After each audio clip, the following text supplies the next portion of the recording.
The autumn that came to Red Hollow in the year of Evelyn's 23rd birthday was the kind that lied to you.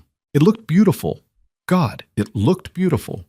The cottonwoods along the creek turned the color of old gold, and the mountains to the west wore their first dusting of snow the way a gentleman wears a good hat, effortlessly, like they'd never known anything less. The air had that particular bite to it that made people in frontier towns feel briefly optimistic, like maybe the hard season coming wasn't going to be as hard as the last one, like maybe things were turning around. Evelyn Cross rode into that morning on a gray mare named Augusta, wearing a dark green riding coat her mother had brought from back east before the consumption took her, and she did not notice any of it. She had things on her mind.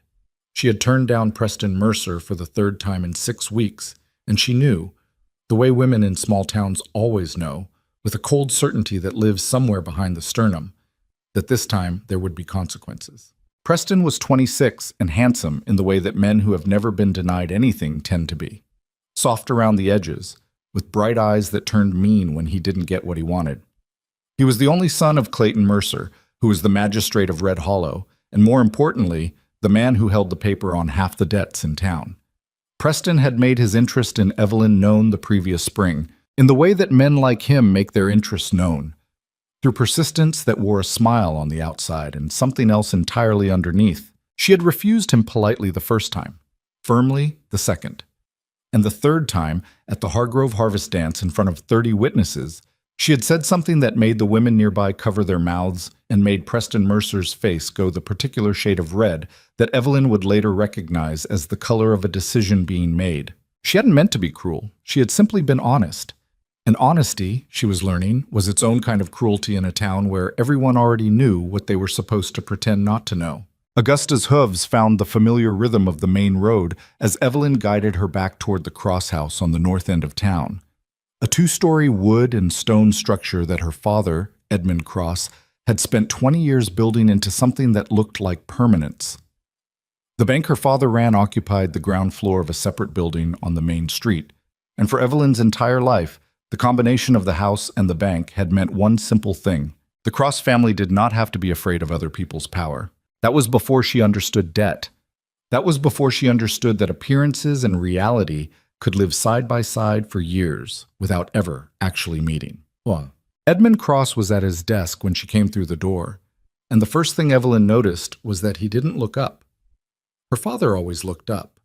Edmund Cross was a man of deliberate courtesies. He stood when women entered a room. He looked people in the eyes when they spoke to him. He put down whatever he was holding when his daughter came home. These were not grand gestures. They were small ones. They were the kind that add up over years into something a person comes to rely on without realizing they've done so. He did not look up. "Papa?" "Sit down, Evelyn." She remained standing. "What's happened?" He set down his pen with the careful slowness of a man who has been rehearsing the next few minutes for some time and knows he hasn't rehearsed enough. He was 51 years old, her father. He had the kind of face that wore its age honestly, deep lines around the eyes, a jaw that had softened over the decades, hair that had gone from brown to iron gray in the years since her mother died. He was not a physically imposing man. He had never needed to be. His authority had always come from something quieter. Steadiness, judgment, the particular confidence of a man who knew his own value and did not feel the need to announce it. Looking at him now, Evelyn felt something cold move through her chest. He looked diminished. "Sit down," he said again, "please." She sat. What followed was 40 minutes that dismantled 12 years of assumption. Her father had, it turned out, been managing a slow catastrophe for the better part of a decade. It had started with a drought cycle that hit the ranchers who were his primary borrowers. When they couldn't pay, he extended their terms because he knew these men, had known their fathers, understood that a bad season was not the same thing as a bad character. He extended terms and absorbed the losses and told himself it was temporary. Then there was the fire at the Hargrove Mill.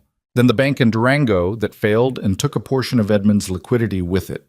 Then a loan he'd made to a man who turned out to have no intention of repayment and very good lawyers.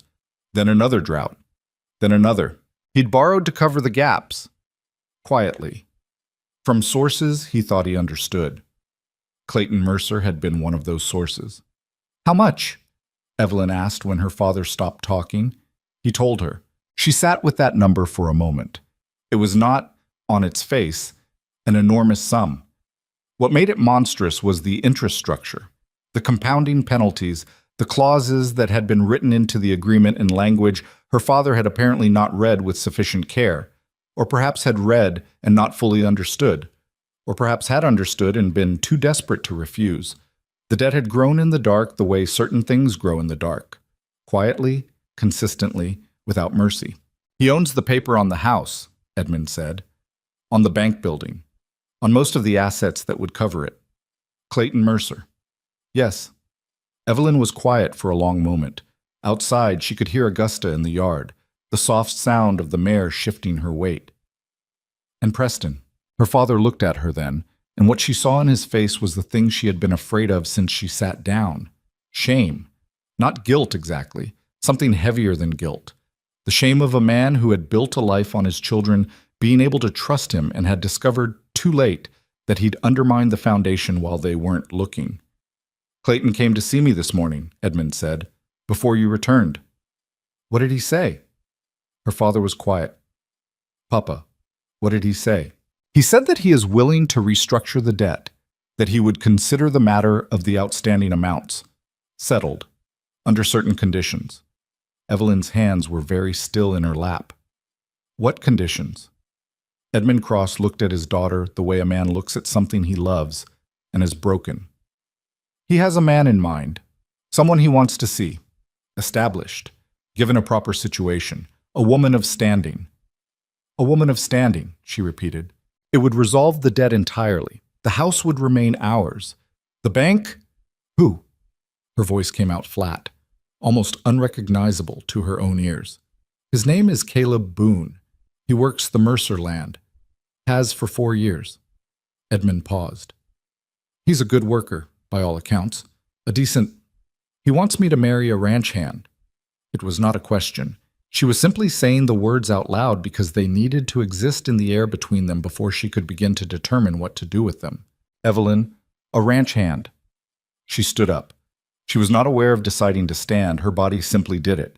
The way bodies sometimes act ahead of the mind when the mind is occupied with trying to contain something too large for it. Because Preston couldn't have me, so his father is going to give me to someone else. Like a... She stopped, pressed her lips together, breathed. Like I am something that can be given. I know how it sounds. Do you? She looked at him. Do you know how it sounds, Papa? Because from where I'm standing, it sounds like you made decisions for years that you hid from me, and now those decisions have consequences, and the consequence is me. Edmund flinched. That's not... I'm not angry. She surprised herself by meaning it. She wasn't angry. She was something past anger, something colder and quieter and more dangerous than anger. I just want to understand what you're asking me. I'm not asking you anything, her father said, and his voice broke slightly on the last word. I'm telling you what was said to me, what you do with it. That is your choice. It has always been your choice. It hasn't, she said, but I appreciate you saying so. She left the room before she said something she couldn't take back. She spent 3 days thinking. She rode Augusta through the creek valley until the mare was tired and her own back ached from the saddle. She sat on the ridge above town in the evenings and looked at the lights come on one by one in the windows below, thinking about the people behind each pane of glass and the things they had agreed to in exchange for the lives they were living. She thought about her mother, who had come west from Philadelphia and never complained about the hardness of the life here, who had built something real and warm in a rough country and then died of a fever before she was 50 without anyone asking her permission. She thought about what freedom actually meant out here. She thought about who actually had it. On the third day, she walked to Clayton Mercer's office on the main street, alone, without her father, without anyone, and sat across from the magistrate and told him she would agree to the arrangement. Her terms were simple. The debt cleared in full, the documents in her father's hands before any ceremony took place, and nothing asked of her beyond the legal fact of the marriage itself. Mercer was surprised. He had expected to negotiate longer. He had perhaps expected her not to come at all, to let her father bear the confrontation while she pretended it was out of her hands. He did not know Evelyn Cross as well as he thought he did. He agreed to her terms. They shook hands across the desk. His grip was dry and deliberate, the handshake of a man accustomed to sealing arrangements he considered favorable. His eyes, over the handshake, held something that wasn't quite satisfaction and wasn't quite pity. It was, she thought, the look of someone who was enjoying a chess move. She walked home with the autumn wind cutting into her face and thought, fine, let him enjoy it. Chess could be played from either side of the board. She met Caleb Boone for the first time 4 days before the wedding. The meeting was arranged by Mercer, of course, who arranged everything, at the Cross House, in the front sitting room, on a Wednesday afternoon. Evelyn had spent the morning making herself presentable in a way that felt deliberately mechanical, like preparing armor rather than clothing.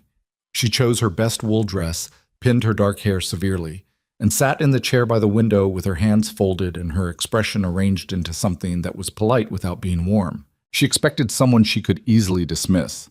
She was not entirely prepared for Caleb Boone. He came in wearing clothes that were clean, but clearly his best. A dark shirt, trousers that fit him well enough, boots that had been resoled at least twice. He was taller than she expected, broad through the shoulders from years of actual labor, not the performed physical confidence of men like Preston Mercer, who lifted nothing heavier than their own opinions.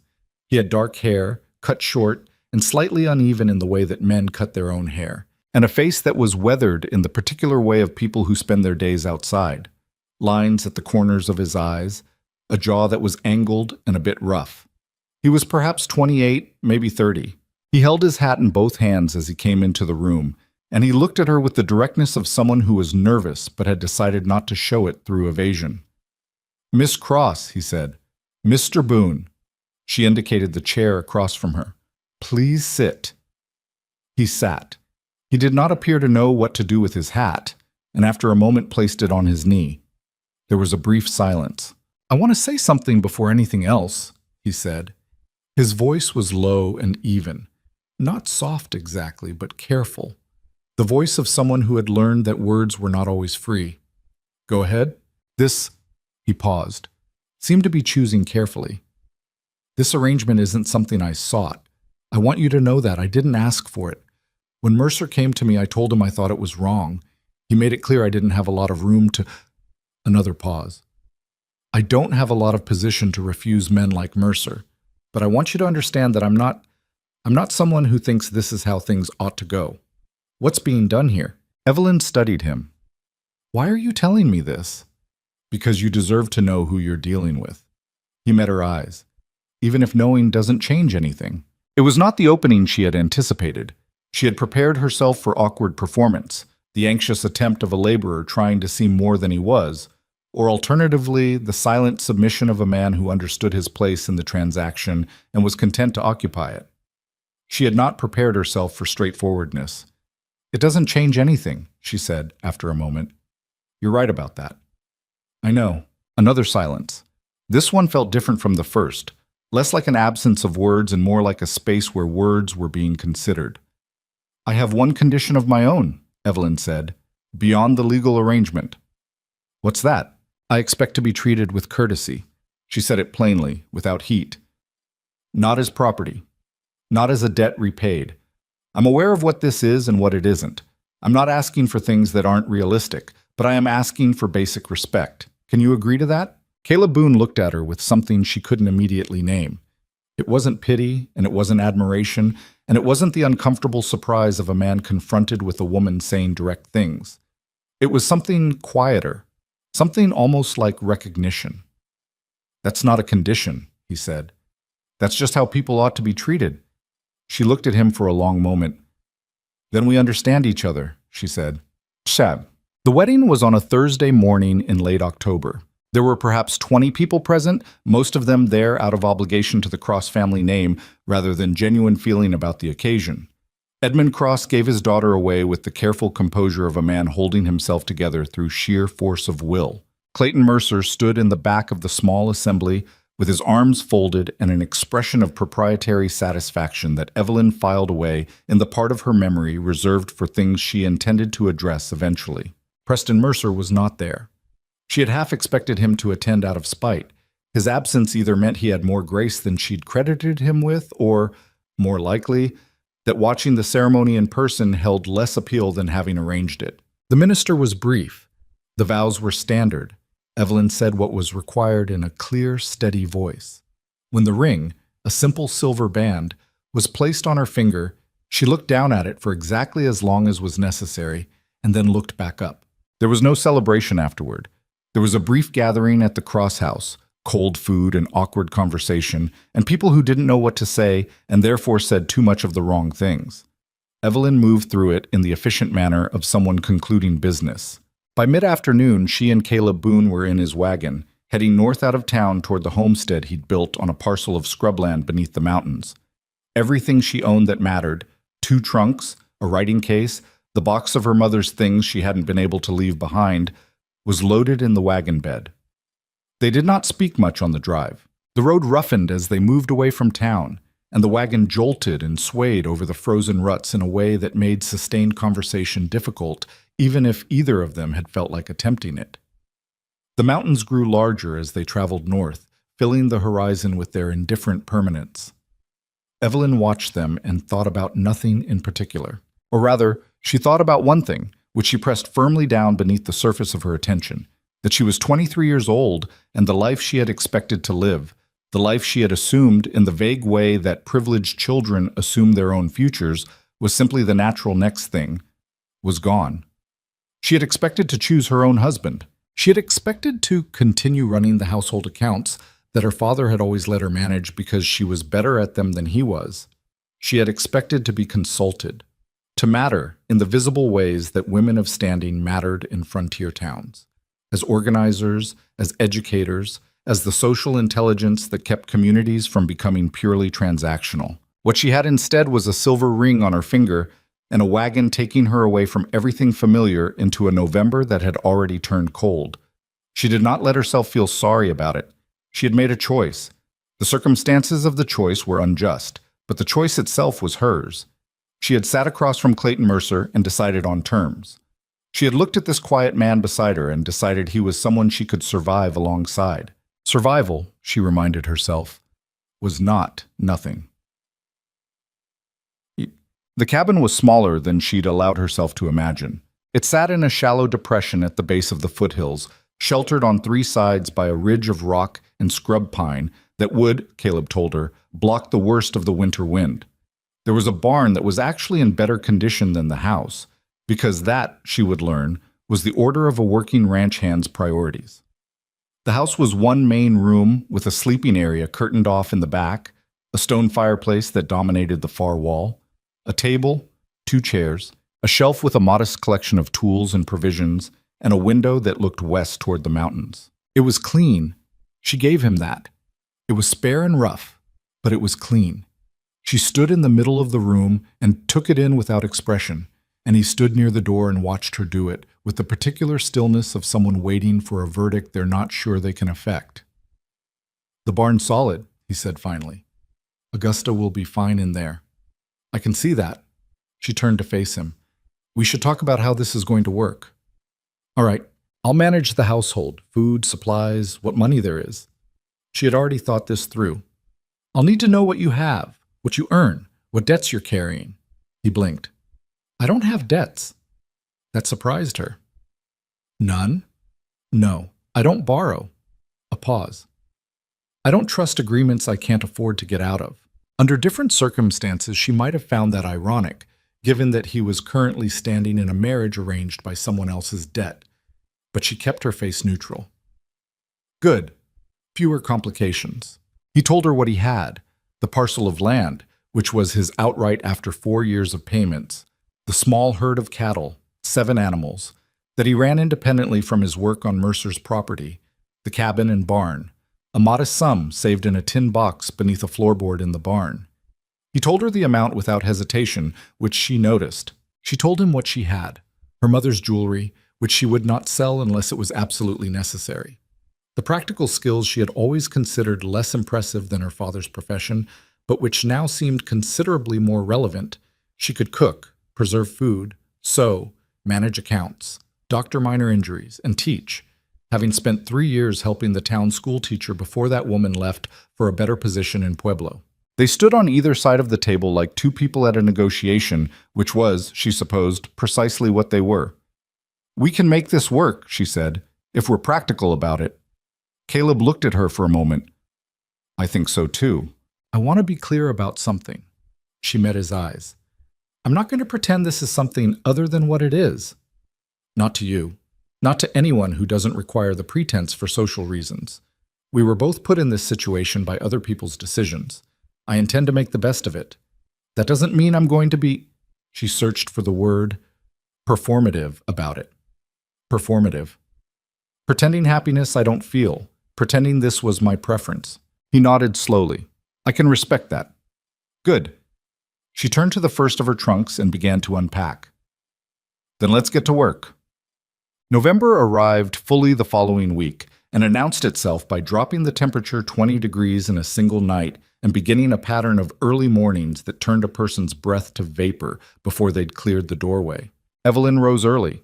She had always been an early riser, which was one of the few habits from her previous life that translated without modification, and began establishing the rhythms of running a household with materials considerably more limited than she was used to. She inventoried the provisions. She assessed the fireplace for heat efficiency and identified 2 gaps in the chimney stonework that were allowing heat to escape. She mentioned this to Caleb, and he repaired them that afternoon without comment. She organized the shelf. She developed a meal rotation based on what was available and what could be made to last. She was not comfortable. She was cold more often than not, and her hands, which had never done the kind of sustained manual work that frontier households required, cracked at the knuckles in the dry air and hurt in the evenings. The work was unrelenting in a way that the work of managing a banker's household was not. There was no staff here, no one to hand tasks to, no moments when she could simply stop because stopping was permitted. But she was occupied. An occupation, she found, was a useful thing. It didn't leave much room for self-pity. She noticed things about Caleb in those first weeks that she hadn't expected. He was not a man who explained himself unnecessarily. He did not fill silences with noise. He did not make claims about himself that he then needed to live up to. When he said he would do something, it was done. When he didn't know something, he said so, which, in Evelyn's experience with men in positions of any kind of authority, was unusual enough to be notable. He was also not what she had expected of a man with his limited formal education. He was not unintelligent. He was, in fact, quite perceptive. About weather, about animals, about people in the way that people who have spent their lives observing and not being observed often are. He read situations with an accuracy that she found herself respecting even when she didn't want to. What he couldn't do was read a page. Any page. She discovered this by accident, 2 weeks in, when she left a note on the table about needing lamp oil from town and found, on his return, that he had brought back the wrong supplies entirely. "Did you not read the note?" she asked. Something moved across his face. He started, then stopped. She understood then. She looked at him standing there in the doorway with an armful of things that weren't what she'd asked for, and she saw something that she recognized. Not shame exactly, but the careful management of a thing a person carries and has learned to work around. The slight angling away of the eyes. The particular stillness that was not confidence but the practiced simulation of it. "I can teach you," she said, before she had consciously decided to say it. "If you want." He looked at her. "To read and write." She kept her voice even. "If you want. It's not. I'm offering, not suggesting there's anything wrong with—" "I know what you mean," he said quietly. "Do you want to?" A long pause. The kind where a person is deciding whether to accept something offered at a cost they're trying to calculate. "Yes," he said. The lessons began that evening. Evelyn had no primers, no teaching materials beyond what she could construct herself. She had paper from her writing case, pencils, and 23 years of being someone who had always believed, perhaps with the particular arrogance of the educated, that literacy was simply a matter of being taught. She sat down to the task with the same efficiency she brought to everything and discovered, within the first hour, that teaching was entirely different from knowing. She had to think about why letters made the sounds they did, about why English spelling was, frankly, a kind of organized chaos that made no sense if you examined it too closely, about how to explain something she had internalized so young that she had no memory of learning it, only the finished product. Caleb sat across from her at the table with a patience that surprised her. He did not get frustrated when he made mistakes. Or rather, when he got frustrated, he did not direct it outward, but inward, quietly, pressing his lips together and looking at the paper with a concentration that she found, unexpectedly, almost moving. He was not embarrassed after the first night, when she'd kept her explanations matter-of-fact and her corrections gentle. He was simply determined. He practiced when she wasn't teaching. She would find him in the evenings, after supper, tracing letters on the back of whatever scrap paper he could find, feed receipts, the margins of her notes, once the back of a supply list she'd needed and had to piece together from his careful marks. "You don't have to practice that much," she told him one evening, amused despite herself. "You're not going to lose it overnight." "I know." He looked up from the paper. He seemed to consider how to say it. "I've wanted this for a long time. I don't want to be slow about getting it." She looked at him across the table, the lamplight making everything amber and warm, the fire doing its work in the hearth, the mountains outside invisible in the dark, and felt something she hadn't expected. She felt seen. Not by him exactly. Not yet.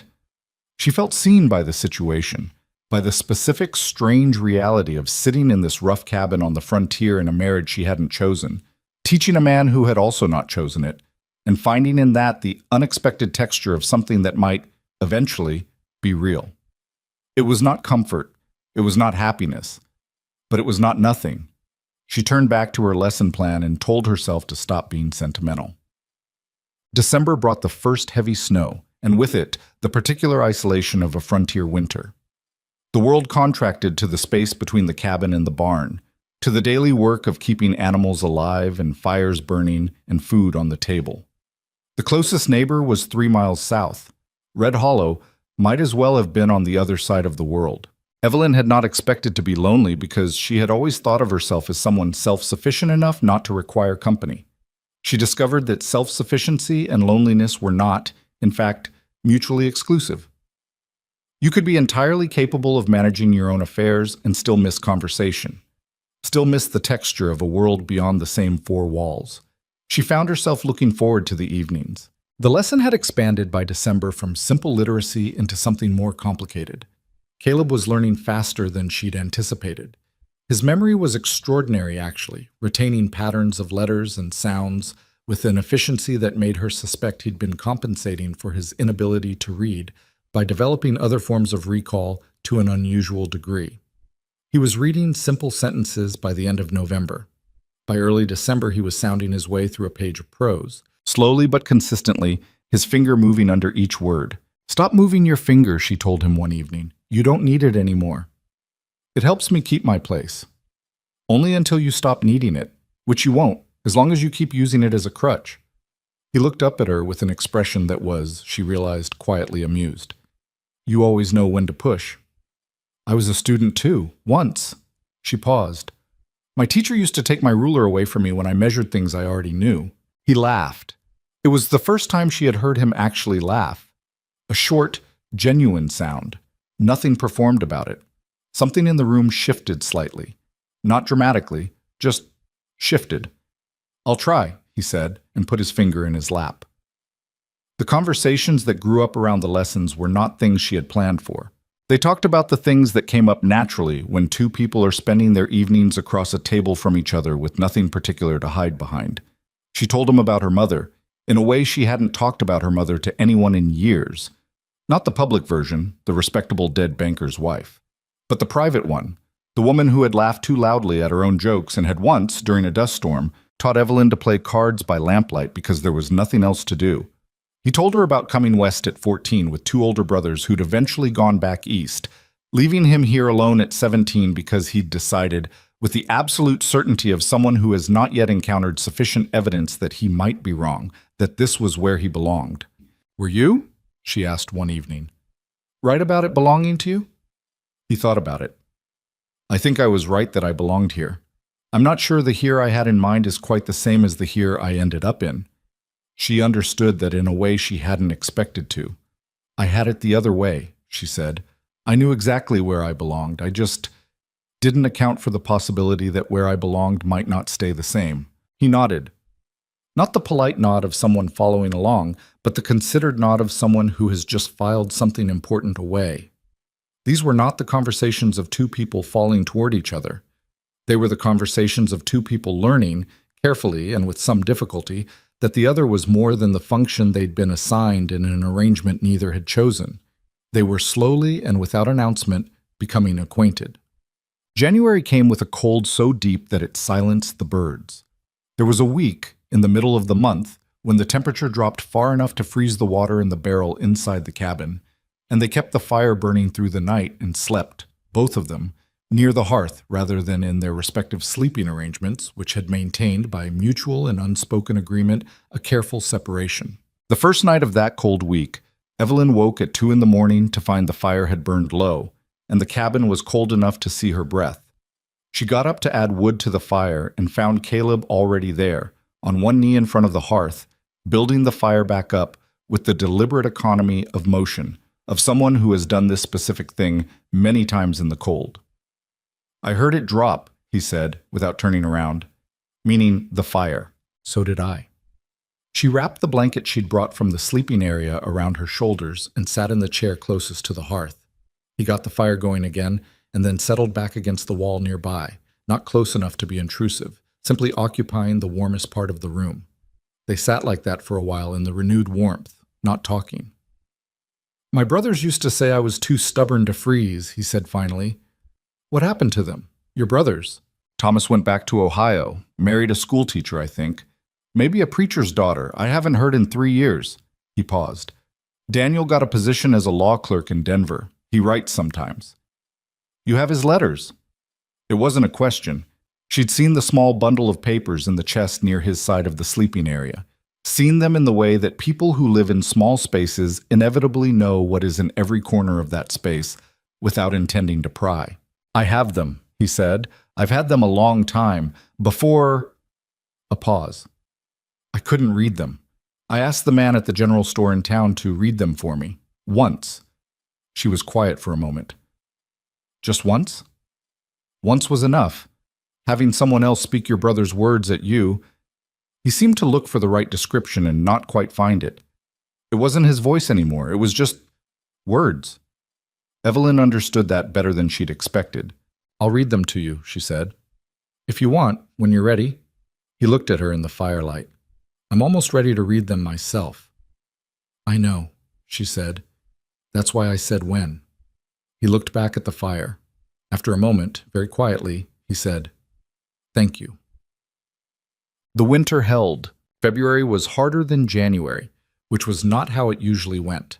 There was a storm in the second week that kept them inside for 3 days, a howling thing that buried the barn halfway up the door and sent snow horizontally past the window for 36 hours straight. They worked the time the way practical people work confinement, by doing everything that had been postponed, repairing things, organizing things, and eventually, when everything was as repaired and organized as could be achieved in a cabin of that size, by simply sitting together in the warmth and talking. Evelyn found herself telling him things she hadn't planned to. About the morning she'd ridden to Clayton Mercer's office. About why she'd gone alone. About the specific quality of the handshake across that desk, which had felt, she tried to put it into words, like being confirmed in an inventory, like being accounted for. "I needed him to know I had walked in under my own power," she said. "That was the only part of it I could control. So I controlled it." Caleb was quiet for a moment. "You walked into the wolf's den on your own. I was going to be inside it regardless. That's not wrong." Another pause. "You're not someone who waits to see what happens to you." She looked at him. "Is that an observation or a criticism?" "An observation." Something that might have been the beginning of a smile. "I mean it as, I think it's how you're built. The way some people walk into rooms looking for the nearest exit, and some people walk in already thinking about rearranging the furniture." She stared at him. "That is an extremely specific way to put it." "I've been paying attention." She looked at the fire. She was not sure she liked being paid attention to. She was not sure she disliked it.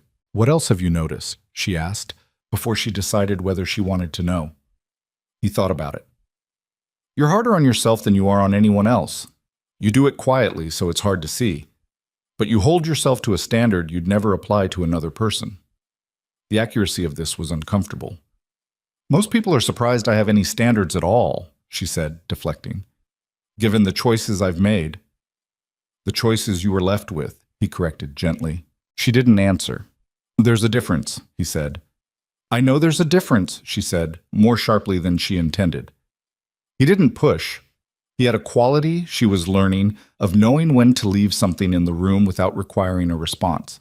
It was a quality she had not previously associated with strength, but was beginning to revise her opinion on. The storm beat against the cabin walls. The fire burned.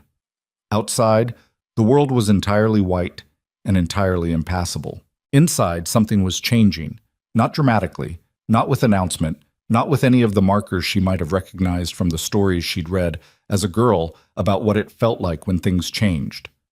It was quieter than that, more like the way ice changes in late winter, not all at once, not with a dramatic crack, but gradually, imperceptibly, from something frozen into something that moves.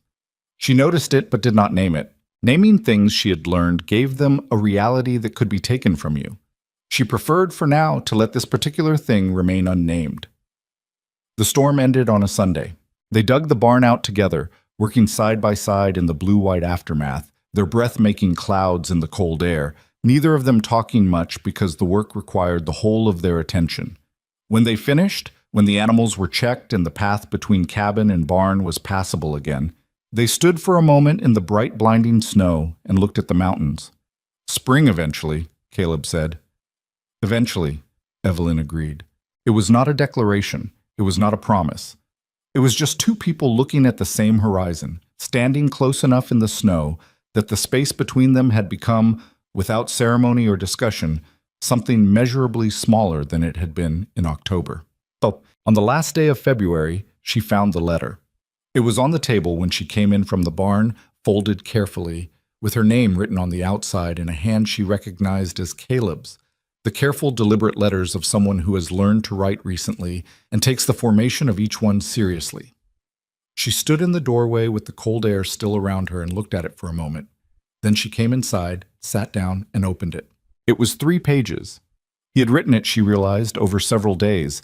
The ink color changed slightly between sections, and the hand grew slightly more confident as the pages progressed, as though he had practiced the muscle memory of the letters enough that by the final page they came more easily. It was not, as she had half expected, a declaration of love. She would not have known what to do with a declaration of love. It was something else. She had to sit with it for some time before she found the word. It was a testimony, a careful, honest account of who he was and where he had come from and what he had thought and felt in the months since October. It contained no flourishes. It was not written in the style of someone performing vulnerability. It was written in the style of someone who had decided that honesty was the only thing he had to offer that was worth anything, and had therefore offered it completely. He had written, near the end of the 2nd page, I know that nothing about this situation was what you chose. I know what was taken from you. I don't think there is any fairness in it, and I will not pretend there is. What I can tell you is that I see who you are, not who this town decided you were, or who that arrangement made you into, but who you are when you think no one is watching. I see that person, and I think she is worth seeing.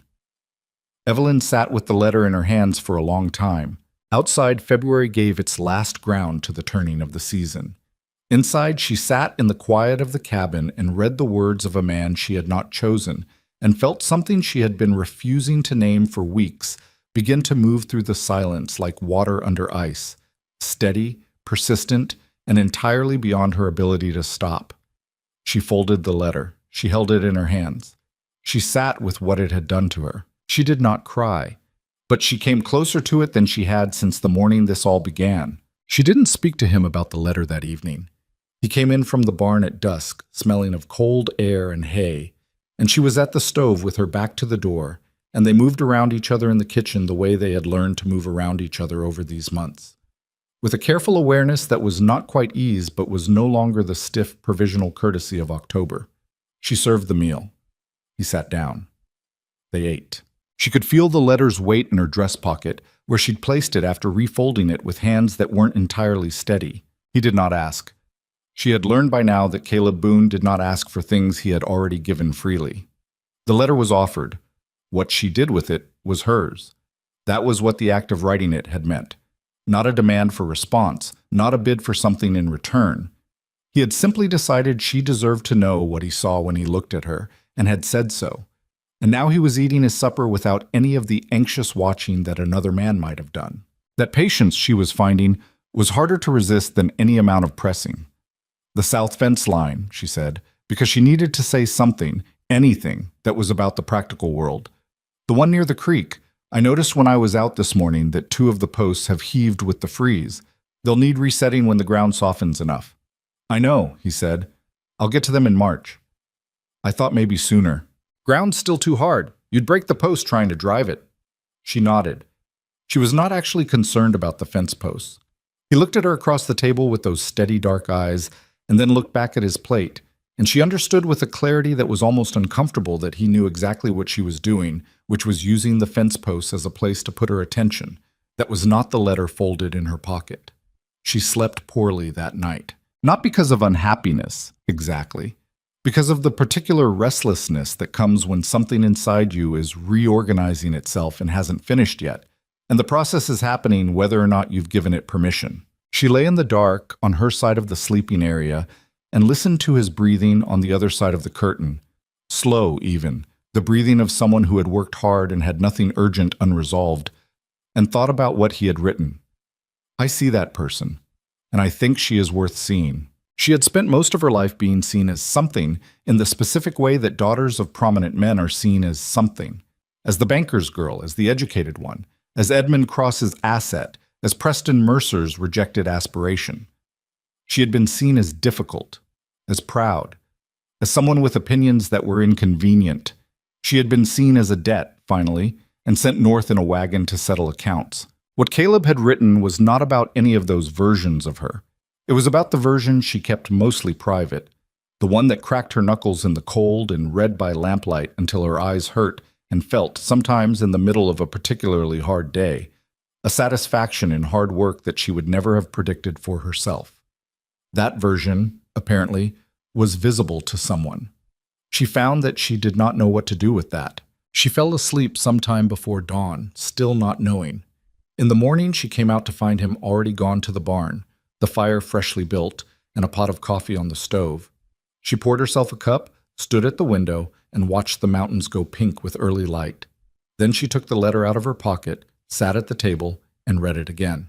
The second reading was different from the first time she had read it in the shock of unexpected honesty. The second time she read it with the particular attention of a woman deciding something, though she was not yet ready to define what that something was. She set the letter on the table when she finished. She sat with her coffee cooling in both hands. When Caleb came in an hour later, stamping snow from his boots, she said without preamble, "I read your letter." He paused in the act of hanging up his coat. "I figured. I wanted you to know She stopped, started again. "I'm not accustomed to being written to honestly." He turned. "Written to or spoken to?" "Either," she admitted. He came to the table and sat down across from her, and she noticed she was always noticing things she hadn't expected to notice about him. That he did not ask what she was going to say next. He simply sat and waited with the particular quality of his patience that she had stopped finding frustrating and started finding something else entirely, something she still didn't have a comfortable name for. "I want you to know," she said carefully, "that I see you too, whatever that's worth." He looked at her for a long moment. "It's worth a lot," he said quietly. "To me." She nodded. She looked at her coffee. She felt the thing in her chest that had been reorganizing itself settle into some new and unfamiliar configuration, not quite finished, but further along than it had been the night before. "All right then," she said, in a tone that meant the subject was not closed, but was being set aside in the way of two people who understand that some things need time and space to become what they are going to become. "The coffee's still hot if you want it." He almost smiled. "Thank you." It was not a romantic morning. The stove needed tending, and one of the cows had developed a concerning cough that he spent the better part of the day monitoring, and she managed to burn the bread at noon through inattention and had to salvage supper from what remained of the pantry provisions before the next town run. They did not speak again about the letter or about what she had said at the table, but the day had a different quality to it than the days before it, a slight shift in the pressure, the way barometric change can be felt in the body before a storm, except this was the opposite of a storm. This was something clearing.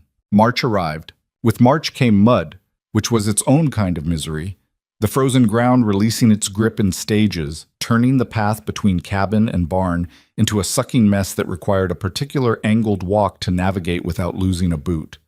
The mountains still held their snow, but the creek at the base of the property was running again, and the sound of it reached the cabin in the mornings. There was a week in mid-March where it snowed again, briefly, a soft tentative snow that melted by afternoon, and then didn't come back. The lessons had changed by now. Caleb could read, not fluidly, not yet, but functionally, with the focused determination he brought to everything. He was writing full sentences, some of which surprised her. One evening she asked him to write about something he remembered, any memory, anything he chose, as an exercise in connecting the mechanics of writing to meaning. She expected something simple, a description of a place, a record of a task. He wrote, over the following 2 evenings, a paragraph about watching his father work a horse when Caleb was 7 years old. The paragraph was simple in its construction. He was still at the stage where simple sentences were more reliable than complex ones. But what it contained was not simple at all.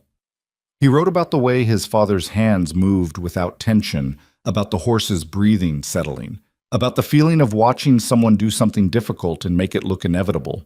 He wrote, at the end, I didn't know then that I was learning something. I thought I was just watching. Evelyn read it and sat with it for longer than a paragraph of that length required. This is good writing, she said finally. He looked up from where he'd been watching her read. The spelling is wrong in at least 4 places. The spelling is correctable. What's underneath it isn't something I could have taught you. She handed it back. You're a natural writer. You have something to say and you say it. A lot of educated people can't manage that. He took the paper back and looked at it with the careful disbelief of someone receiving a compliment they're not certain they can trust. She had noticed this about him, that he received praise with the same scrutiny he applied to other information, checking it for accuracy before deciding whether to keep it. You're not just saying that, he said. I don't just say things, she told him. You know that by now. He looked at her with something that shifted briefly across his face. Gratitude, she thought, but something underneath it too, something she was becoming increasingly aware of and increasingly unwilling to ignore. And then nodded. Okay, he said. Thank you. It was around this time that she noticed the town had opinions. She had expected this. She was not naive about how Red Hollow worked, had grown up inside its social machinery, understood its tendency to account for everything and approve of certain things and produce a low-grade persistent commentary on everything else. She had known, going into this, that the marriage would be a subject. What she hadn't fully calculated was how it would feel to be that subject when she rode Augusta into town for supply runs. The looks were not subtle. Some of the women who had been her acquaintances, not friends exactly, she recognized now, more like fellow participants in the social obligations of a town of that size, offered a particular brand of painful sympathy, the kind that wanted to help but also needed to confirm the narrative of her fall. Poor Evelyn Cross. The banker's proud daughter, reduced to this. She found it infuriating in a way she had not anticipated.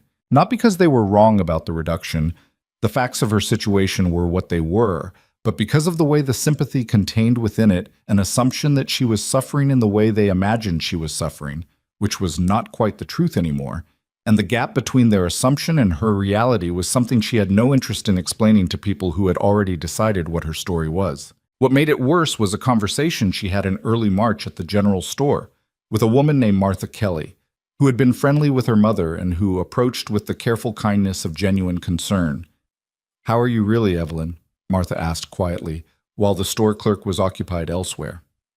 "I'm well, Mrs. Kelly. Thank you. You can be honest with me." A gentle hand on her arm. "It must be very difficult, living out there with—" She stopped herself. "He seems like a decent sort, but you deserve so much more than—" "Mrs. Kelly," Evelyn kept her voice even. I appreciate your concern, but I want you to know that I'm not suffering in the way you imagine. A pause. The life is hard. The circumstances were not what I chose, but the man I'm living it with is.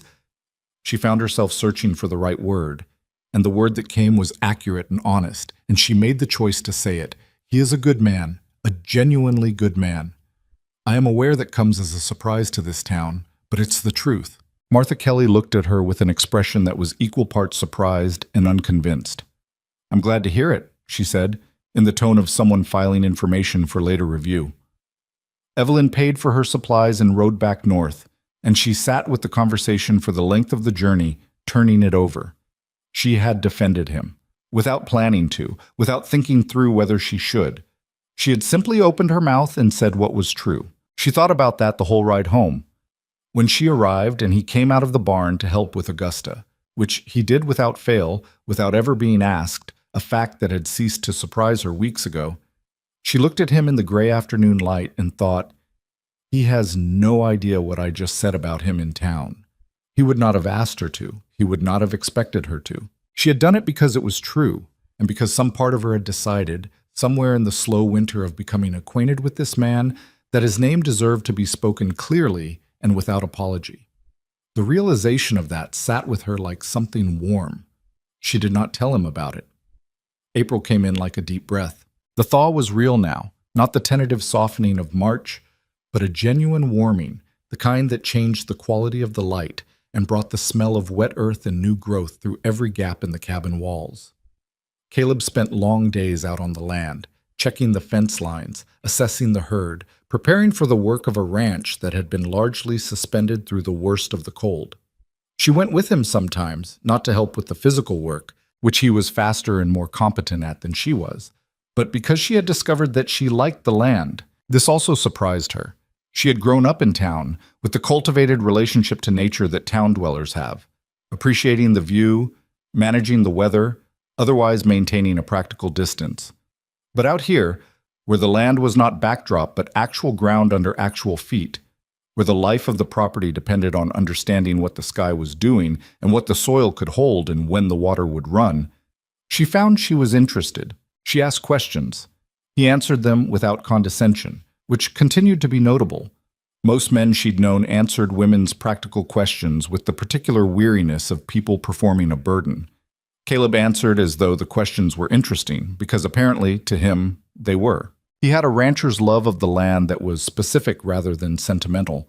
Not isn't this beautiful, but look how this drainage affects the south pasture, and these grasses tell you what the soil can hold, and watch how the cattle move when they know the weather is shifting.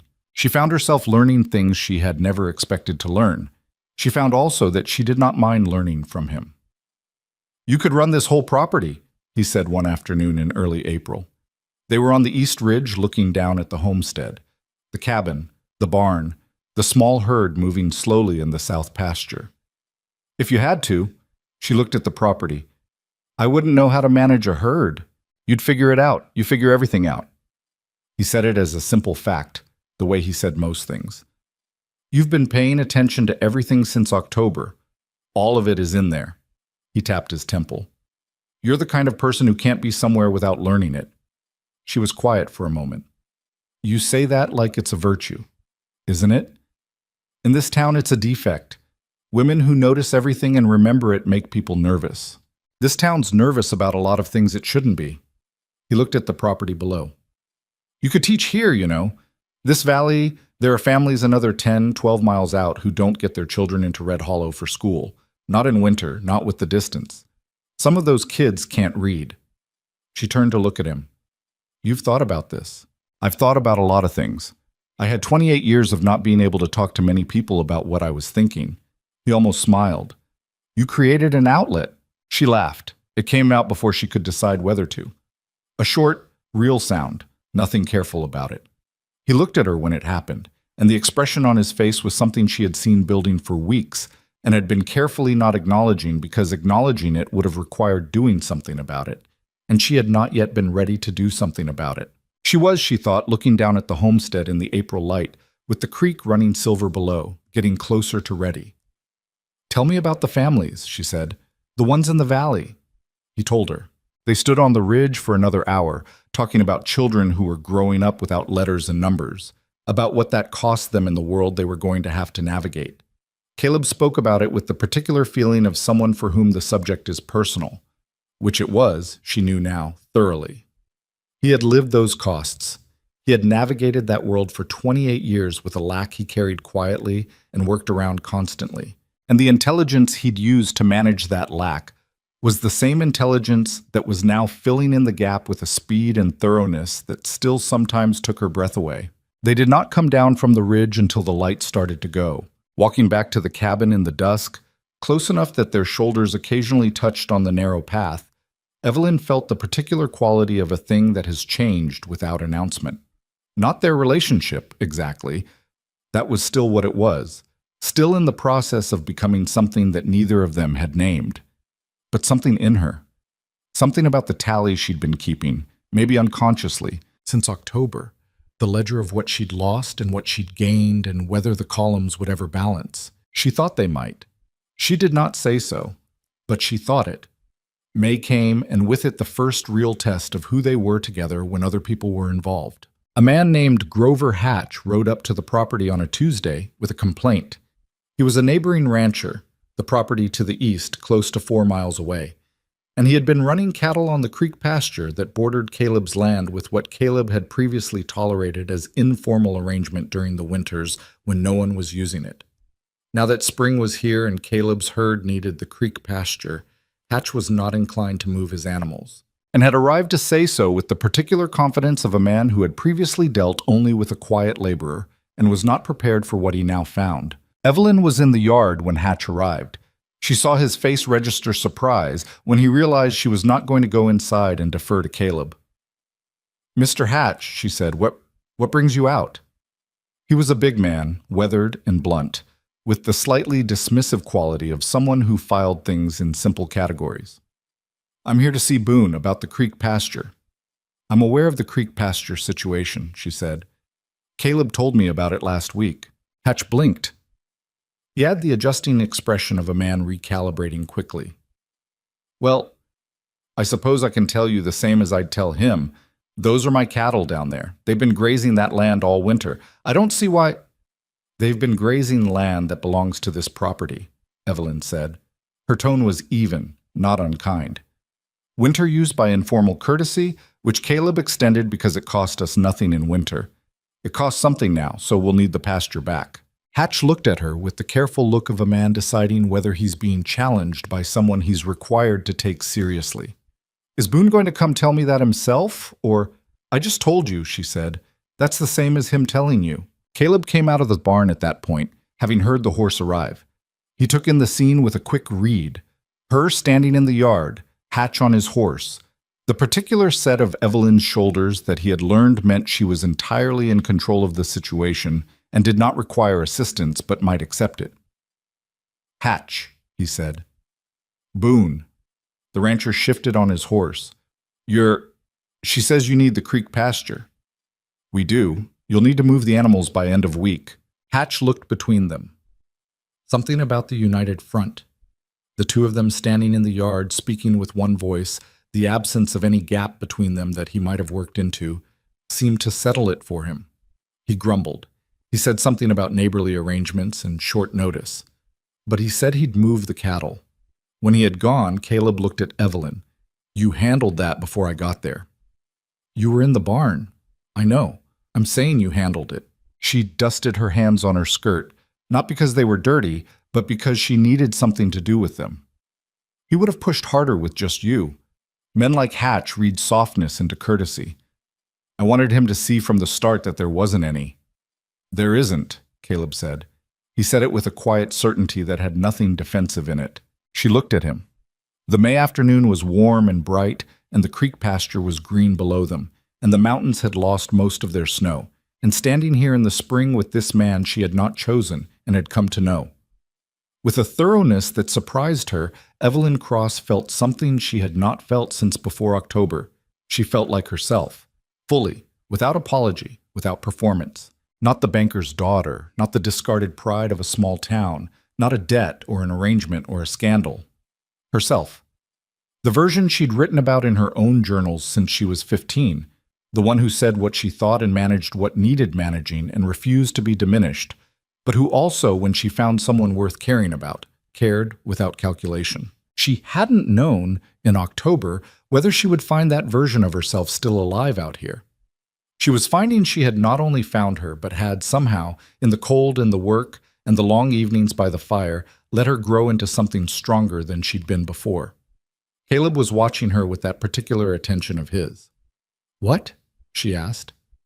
"Nothing," he said. "Just, spring looks good on you." She looked at him, her mouth curved before she decided on it.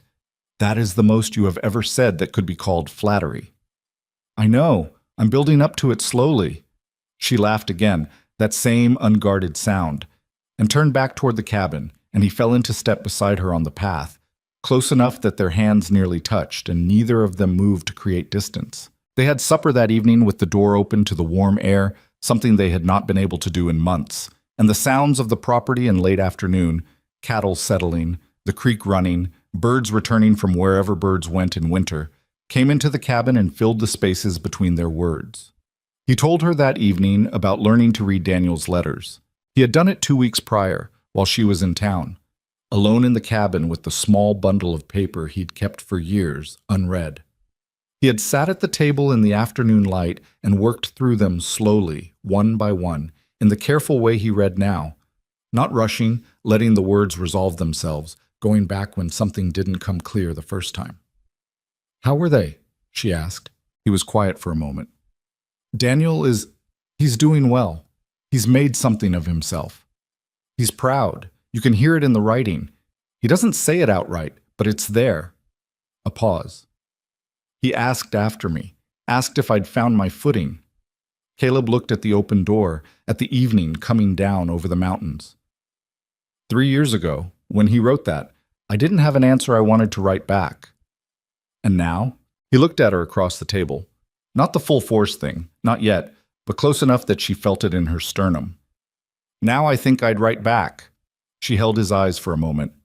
"You should," she said. "He'd be glad to hear from you." "I know." He nodded slowly. "I'll write to him this week." He did. She watched him write it over 2 evenings. The careful, deliberate construction of a man who was still learning the architecture of letters, but who had, as she'd told him months ago, something real to say. He showed her when he finished. The letter was 2 pages.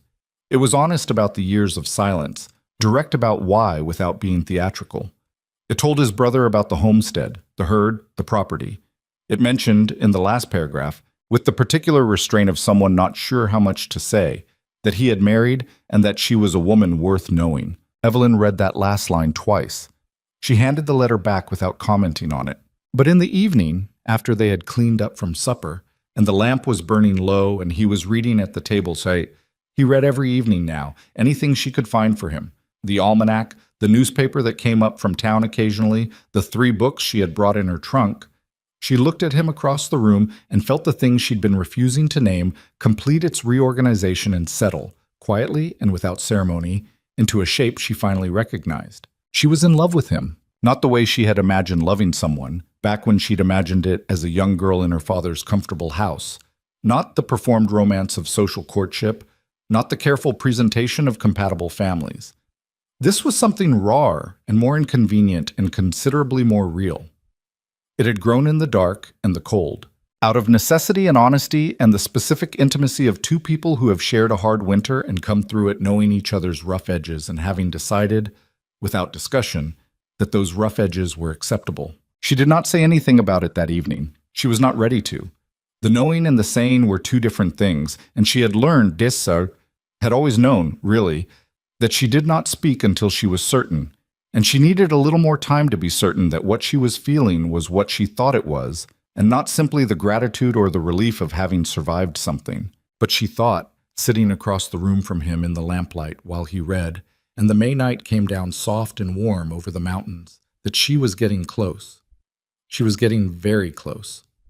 Outside, the creek ran in the dark, moving over the same stones it had moved over all winter, patient and continuous and indifferent to the season, carrying whatever the mountains gave it toward whatever waited below. Inside, the lamp burned. He turned a page. She watched him do it and said nothing. And the quiet between them was not the quiet of two people with nothing to say, but the quiet of two people who have said, across many evenings, enough that the silence is now a kind of language they share. That silence, she thought, was its own kind of truth. The thing about arriving at a feeling you've been avoiding is that once you've named it, you can't put it back. Evelyn knew this about herself. She had always been someone who, once she understood something clearly, could not pretend otherwise. It was the same quality that had made her refuse Preston Mercer 3 times, when one refusal with better political timing might have saved her family's situation. It was the same quality that had made her walk alone into Clayton Mercer's office, rather than let her father bear the negotiation. She did not have the particular talent of convenient blindness that made certain people's lives considerably easier. So she carried the knowing through the rest of May and into June, quietly, the way you carry something fragile in a coat pocket, aware of it constantly, careful not to jostle it, waiting for the right moment to take it out. June, in the valley, was a different world from the winter they'd survived. The property opened up in ways the cold months had concealed. The south pasture greened deeply, the creek ran clear and fast with snowmelt, and the mountains that had been a white wall against the sky softened into something layered and dimensional, the tree lines distinct, the ridge lines accessible. Caleb expanded the herd by 2 animals, a calculated risk, he said, that the summer grass would support, and spent his long days in the work of a property that was, she could see clearly now, actually thriving under his management. He was not a man who talked about what he was building. He simply built it, day by day, with a consistency that was not glamorous, but was the kind of thing that, over time, became something real. She had stopped measuring him against what she'd expected in October so long ago that she sometimes forgot she'd ever done it. What had finally forced the issue, the naming, the decision that the waiting was finished, was not a dramatic moment. It was an ordinary Tuesday afternoon in the second week of June when she came around the side of the barn and found him teaching one of Grover Hatch's ranch hands to read. The man, young, maybe 19, with the sunburned neck and nervous hands of someone unused to sitting still, was hunched over a piece of paper at the fence post while Caleb stood beside him pointing at letters with a patience that Evelyn recognized from her own side of that table the previous winter. She stopped where she was, just at the barn's corner, and watched without announcing herself. "Sound it out," Caleb was saying. "Each piece separate. Don't try to get the whole word at once." "Mr. Bertsois, bro." The young man's mouth worked. "Brother? That's it. There it is." The young man, his name was Tommy, she learned later, the youngest of 3 sons of a rancher who'd never seen the point in schooling his boys, looked up from the paper with an expression Evelyn recognized. It was the particular expression of someone who has just discovered that a door they believed was locked has always been open. Pure, uncomplicated surprise.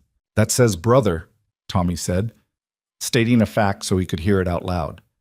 Every time, Caleb said, she went back around the barn without letting them see her.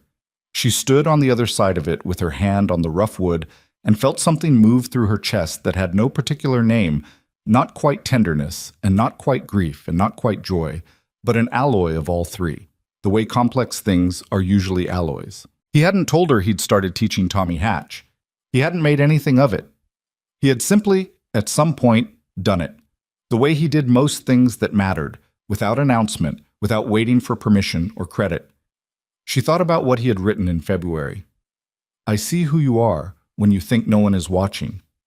She thought about the fact that she had just seen who he was when he thought no one was watching. She went inside and started supper, and by the time he came in, Tommy having ridden back to Hatch's property, she had made a decision. She waited until after supper, when the dishes were done and the lamp was burning, and he had settled at the table with the newspaper from town. He read the newspaper now front to back, sometimes arguing quietly with the editorial positions, in a way that made her smile even when she was trying not to. She sat across from him. He glanced up. "I saw you with Tommy Hatch today," she said. He was still for a moment. Then he put the paper down. "I was going to mention it." "How long has that been going on?" 3 weeks. He looked at her with the expression she recognized as his version of accountability. No deflection, no performance of casualness. "He asked me."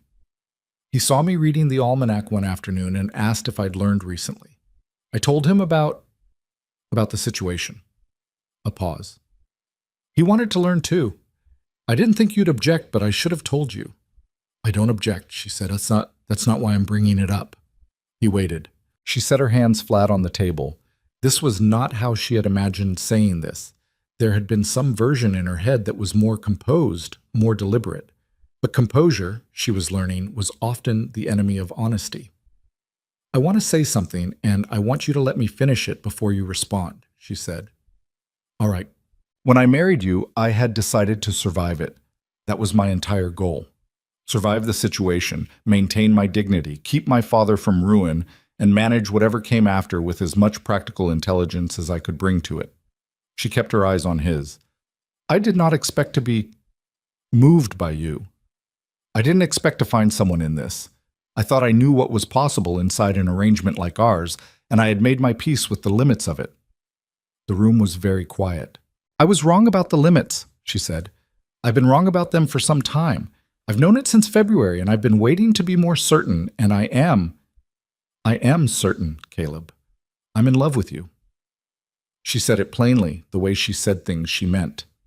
Not because you've been kind to me, though you have been. Not from gratitude. Because I know who you are.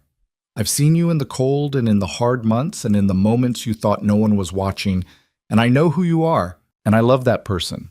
I wanted you to know. He looked at her for a long moment. She saw something cross his face that she couldn't fully read. Something complicated.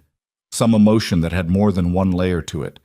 And for one terrible second she thought she had miscalculated, had moved too far too fast, had said too much of what was true.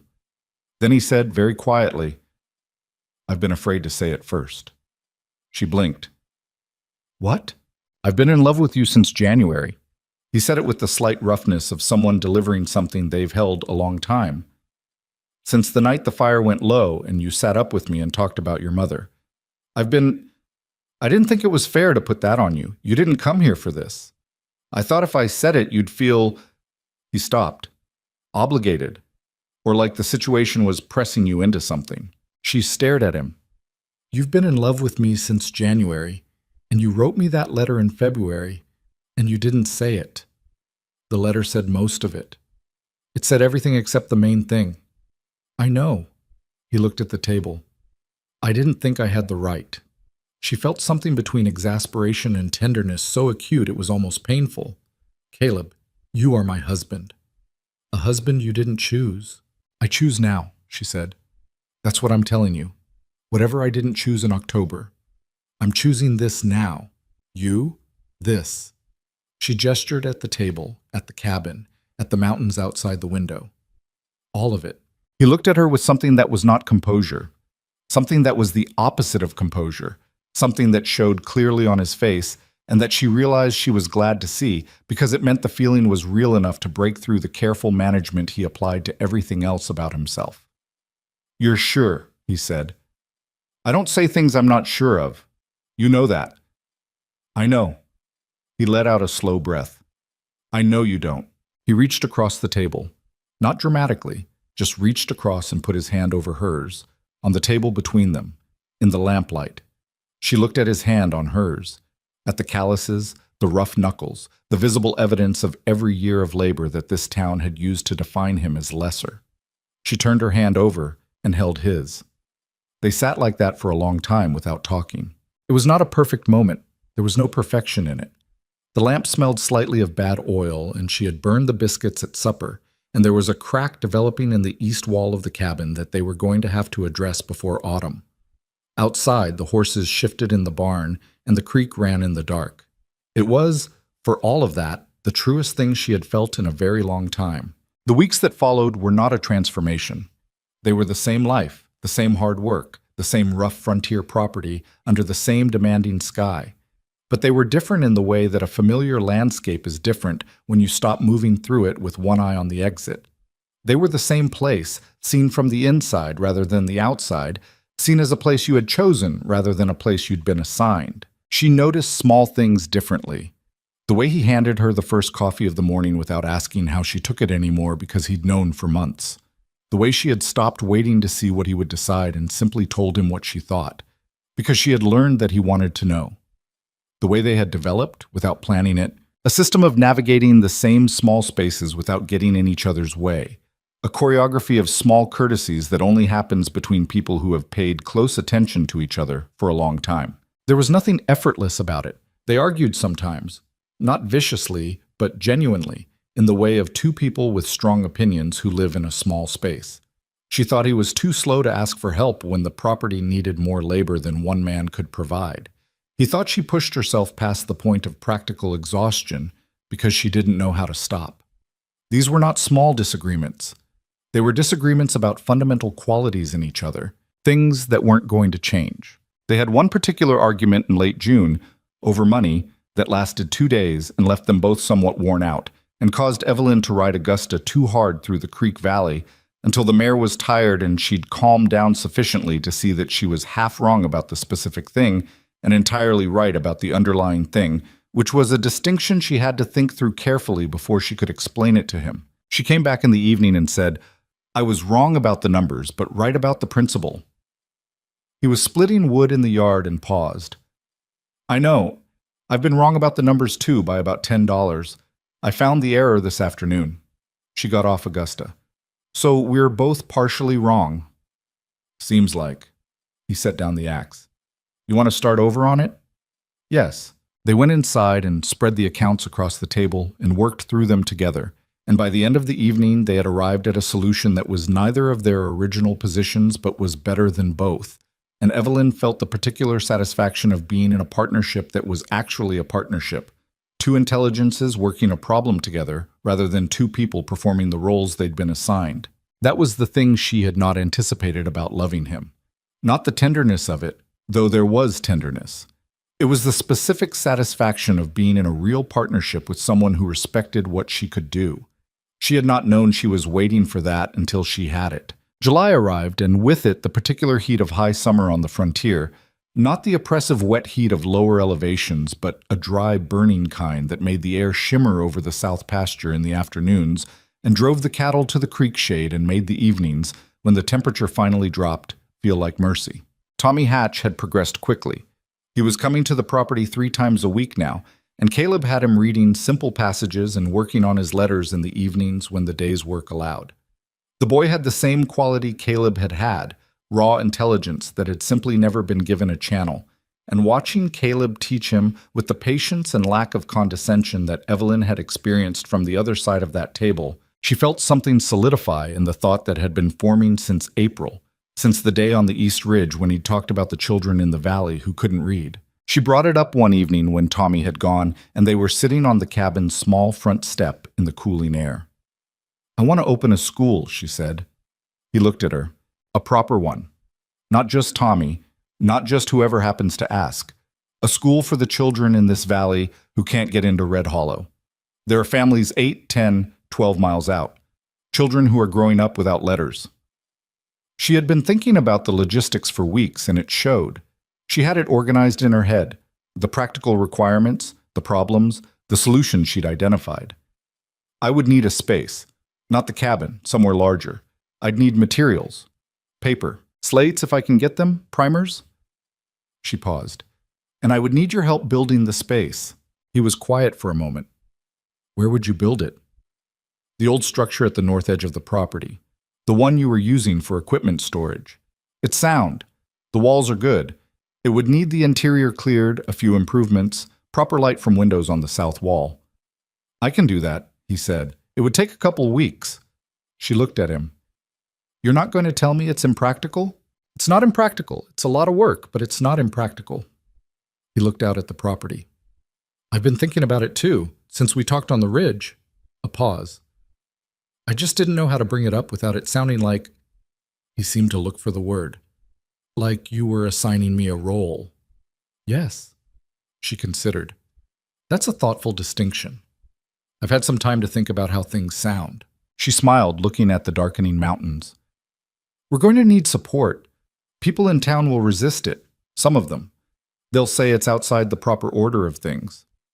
Some of them have been saying that about us since October. And He looked at her with that level steadiness she had come to know as his version of certainty. "And we're still here." She was quiet for a moment. Then she nodded, the firm nod of someone who has confirmed a decision she already made. "We're still here," she agreed. It was around this time that Red Hollow began, slowly and without any single announcement, to change its opinion. Not dramatically. Towns do not change their opinions dramatically. They shift them in increments, one conversation at a time, one observed fact at a time, until eventually the accumulated weight of evidence is enough to tip the balance. What was tipping it in Red Hollow was the steady accumulation of Caleb Boone being, simply and consistently, not what they had decided he was. He paid his debts on time and in full, which was not universally true of men with considerably more social standing. When a section of the road north of town washed out in a summer storm, he was among the first 3 men on the scene with tools and labor, and without requiring any asking. He was, to those who dealt with him directly, plainly intelligent, the kind of man whose opinion on practical matters turned out, over time, to be worth having. And he was Evelyn Cross's husband, which, now that people were paying attention, did not look, upon closer examination, like the humiliation it had been presented as. Evelyn noticed the shift. She was attuned to it in the way that someone who has been the subject of a town's judgment becomes attuned to changes in that judgment's temperature. The open sympathy from women like Martha Kelly had become something more ambiguous. Not quite respect, not yet, but the early-stage reconsideration that precedes it.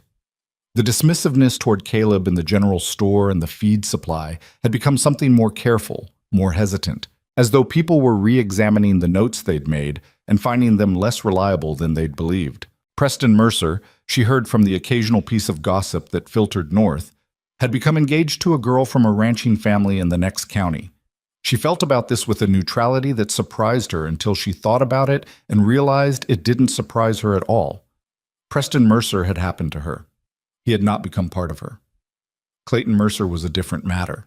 She thought about Clayton Mercer with a cold clarity that had not diminished over the months. She thought about his hands across the desk and the expression on his face at her wedding and the deliberate way he had arranged her life as though it were a business asset to be deployed. She did not allow herself to feel much about it because feeling much about it was not productive. But she tracked it, the way you track something you know you will eventually have to address. That eventually, she sensed, was getting closer. She was in town on a Thursday afternoon in late July, buying supplies at the general store, when she heard his voice. Clayton Mercer was at the far end of the counter, talking to the store owner about a land assessment, and he did not see her at first. She had a moment, therefore, to observe him before he observed her. He looked older than she remembered, though it had only been 9 months. There was something slightly reduced about him, something she could not immediately name. He was still commanding, still the magistrate, still the man with the papers on half the debts in town. But some quality of absolute certainty she remembered from October seemed, fractionally, barely perceptibly, diminished. When he finally registered her presence, his face did something complicated. Mrs. Boone," he said. The correction was deliberate, she thought, a small assertion.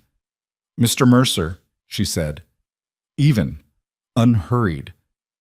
He looked at her with that assessment that had always made her feel like inventory, and for the first time she noticed that it failed to reach her. The look landed somewhere short of its target. She had become, over these months, something harder to penetrate. "You look well," he said. "I am well," she replied. "Thank you." A pause. Several customers in the store were very carefully not listening.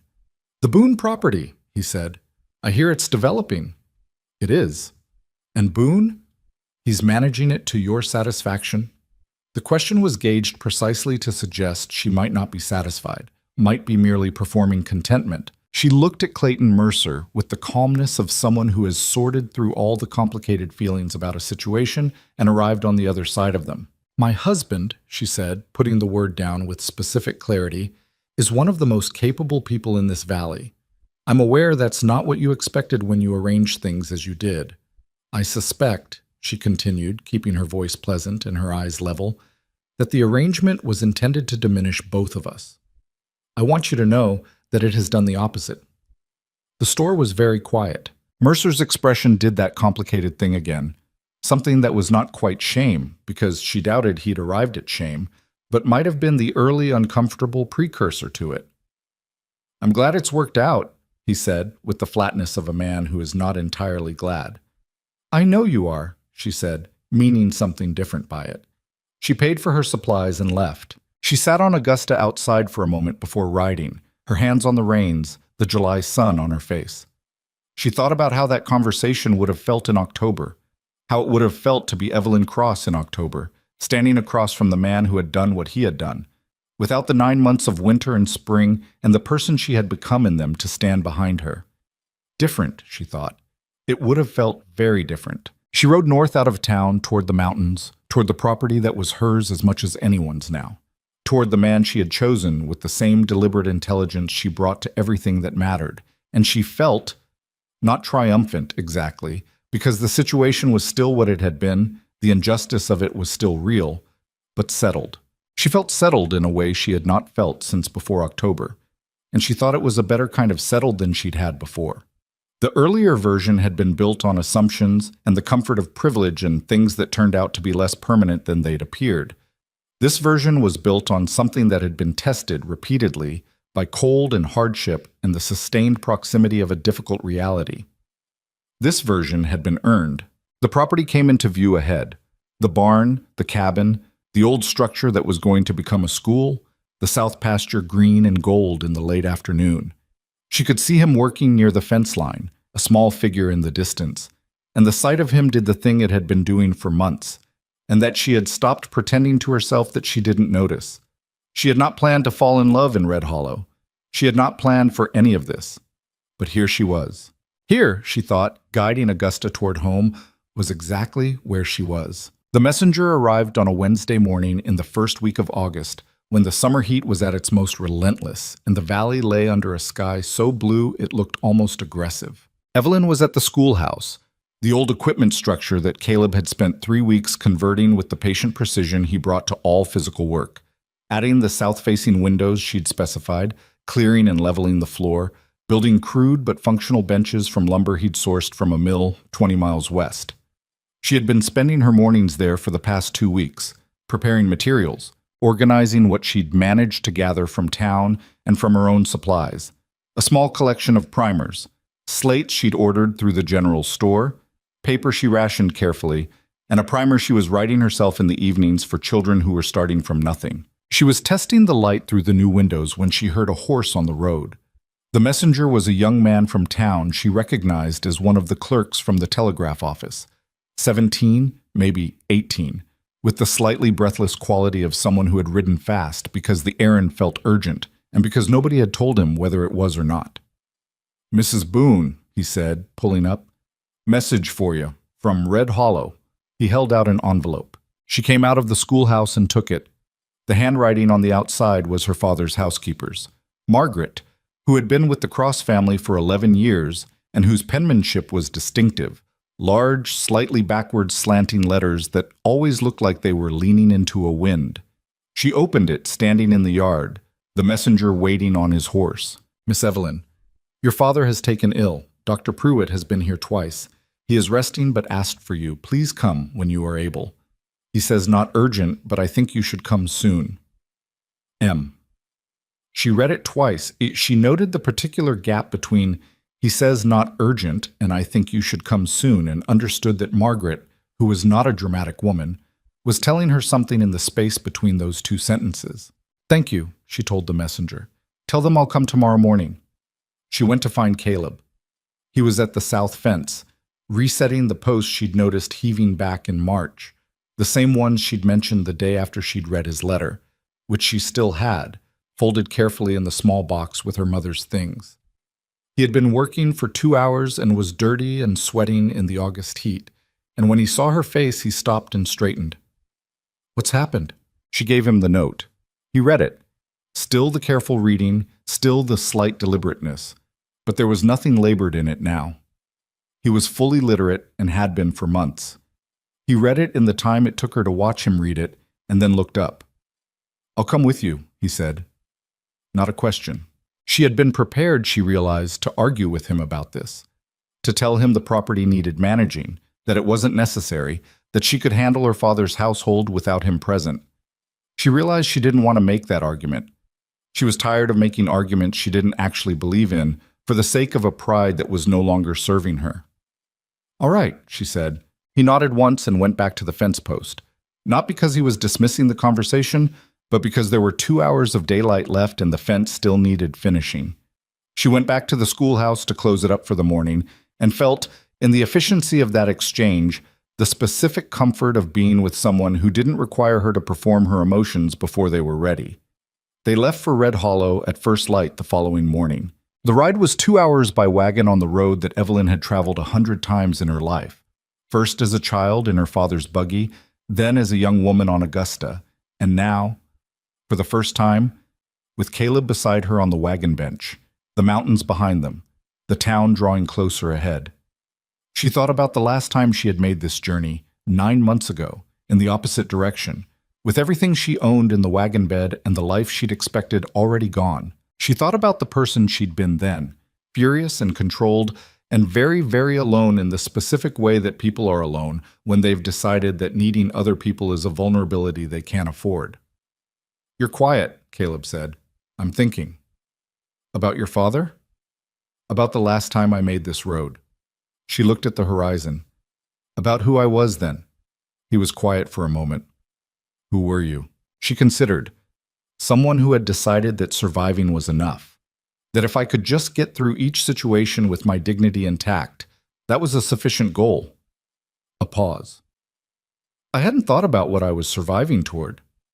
He didn't respond to that immediately, in the way she'd come to recognize as him giving something the weight it deserved. "And now? Now I know what I'm going toward." She glanced at him. "That's different. It changes how the surviving feels." He looked at the road ahead. "Yes," he said simply. "It does."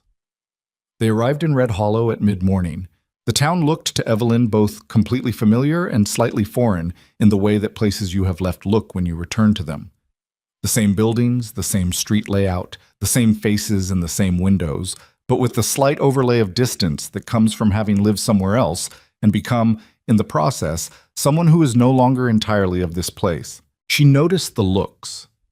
They were different from the looks she had received in March, when she'd come for supplies and felt the weight of pity and amusement and all the varied textures of a small town's opinion pressing on her from every angle. These looks had something more complicated in them.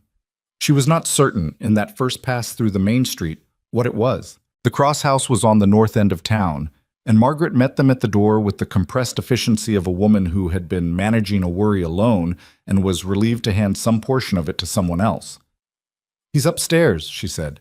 "He had a bad night 2 nights ago. Dr. Pruitt left medicine. He's been taking it." She looked at Caleb with the careful neutrality of a woman who had served the Cross family long enough to know that her opinions were her own business. "Mr. Boone." "Ma'am," Caleb said. Margaret looked at Evelyn. "He asked for you by name yesterday evening, 3 times. I sent the message when I was sure the doctor wasn't going to say it was nothing."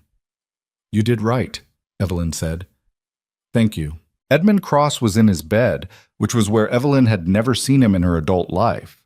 Her father was a man who was up before the house and to his desk before breakfast, and the image of him lying in the middle of the morning, propped against pillows, with the curtains drawn against the summer light, hit her with a force she wasn't entirely ready for. He was thinner than August should account for. There was a quality of compression to him, like something that had been under pressure for a long time and had finally begun to give. But his eyes, when she came through the door, were still her father's eyes, alert, taking her in with the specific attention of someone assessing what a person has become since they last looked carefully. "Evelyn," his voice was rough but present. "Papa." She came to the chair beside the bed and sat down. She took his hand. It was thinner than she remembered, the bones more distinct. He looked past her. "That's your husband." Caleb had stopped in the doorway, giving them space, doing the thing she had come to appreciate about him, reading a room and positioning himself correctly without being told. "Come in," Edmund said. Caleb came in and stood at a respectful distance, not so close that he was intruding, not so far that he was absent. "Mr. Cross," he said, "I'm sorry you're not well." Edmund looked at him with a frankness that was one of the few qualities that illness hadn't apparently diminished. "You look like a man who works." I do, Caleb said. My daughter. Is she... Edmund stopped. His jaw worked slightly. He looked at Evelyn. Are you treated well? She felt the complicated layers of that question, all the things inside it. The guilt, the hope for reassurance, the genuine need to know before whatever was happening to his health progressed further. She thought about what she could say that was both true and kind, and found, to her relief, that the true version was also the kind one. Better than I expected, she said. Better than I planned for. She held her father's hand more firmly. He's a good man, Papa. I know that's not what you thought you were arranging, but it's what happened. Edmund looked at Caleb again. Something in his expression shifted. It was not relief exactly. It was more like a man setting down something he had been carrying for a long time and not sure he was permitted to set down. I owe you an apology, Edmund said to Caleb. Caleb looked at him with that level steadiness. Sir, no, let me say it. Edmund's voice was thinner now, but the firmness was there. What was done to my daughter was wrong. What was done to you in the arrangement of it was also wrong. You were used as an instrument of someone else's power, and I allowed it because I was afraid, and I've thought about that every day since October. He paused to breathe. I don't expect you to absolve me of it. I just wanted you to know that I'm aware of what I did. The room was very quiet. Caleb looked at Edmund Cross for a long moment, at this man who had failed his daughter and knew it, and was saying so from a sickbed without dressing it up in justification. Evelyn watched him and felt the particular tension of someone waiting for a verdict whose outcome matters. I appreciate that, Caleb said finally. Truly, he paused. She forgave you before you asked her to. I think you should know that too. Edmund looked at his daughter. His eyes were bright, and Evelyn recognized it with a catch in her chest because it was the particular brightness of a man who is not going to cry but is having to work at it. Have you? He asked. She had been holding it at arm's length for months. The anger, the sense of betrayal, the grief of a daughter who had trusted her father and found that trust had limits she hadn't known about. She had been practical about it because practicality was how she had survived, and sentiment had felt like a luxury she couldn't afford. Sitting here now, with his hand thin in hers, and the summer light coming in around the curtains and Caleb standing quietly in the corner, she found that practicality was not what was required. Yes, she said, I have.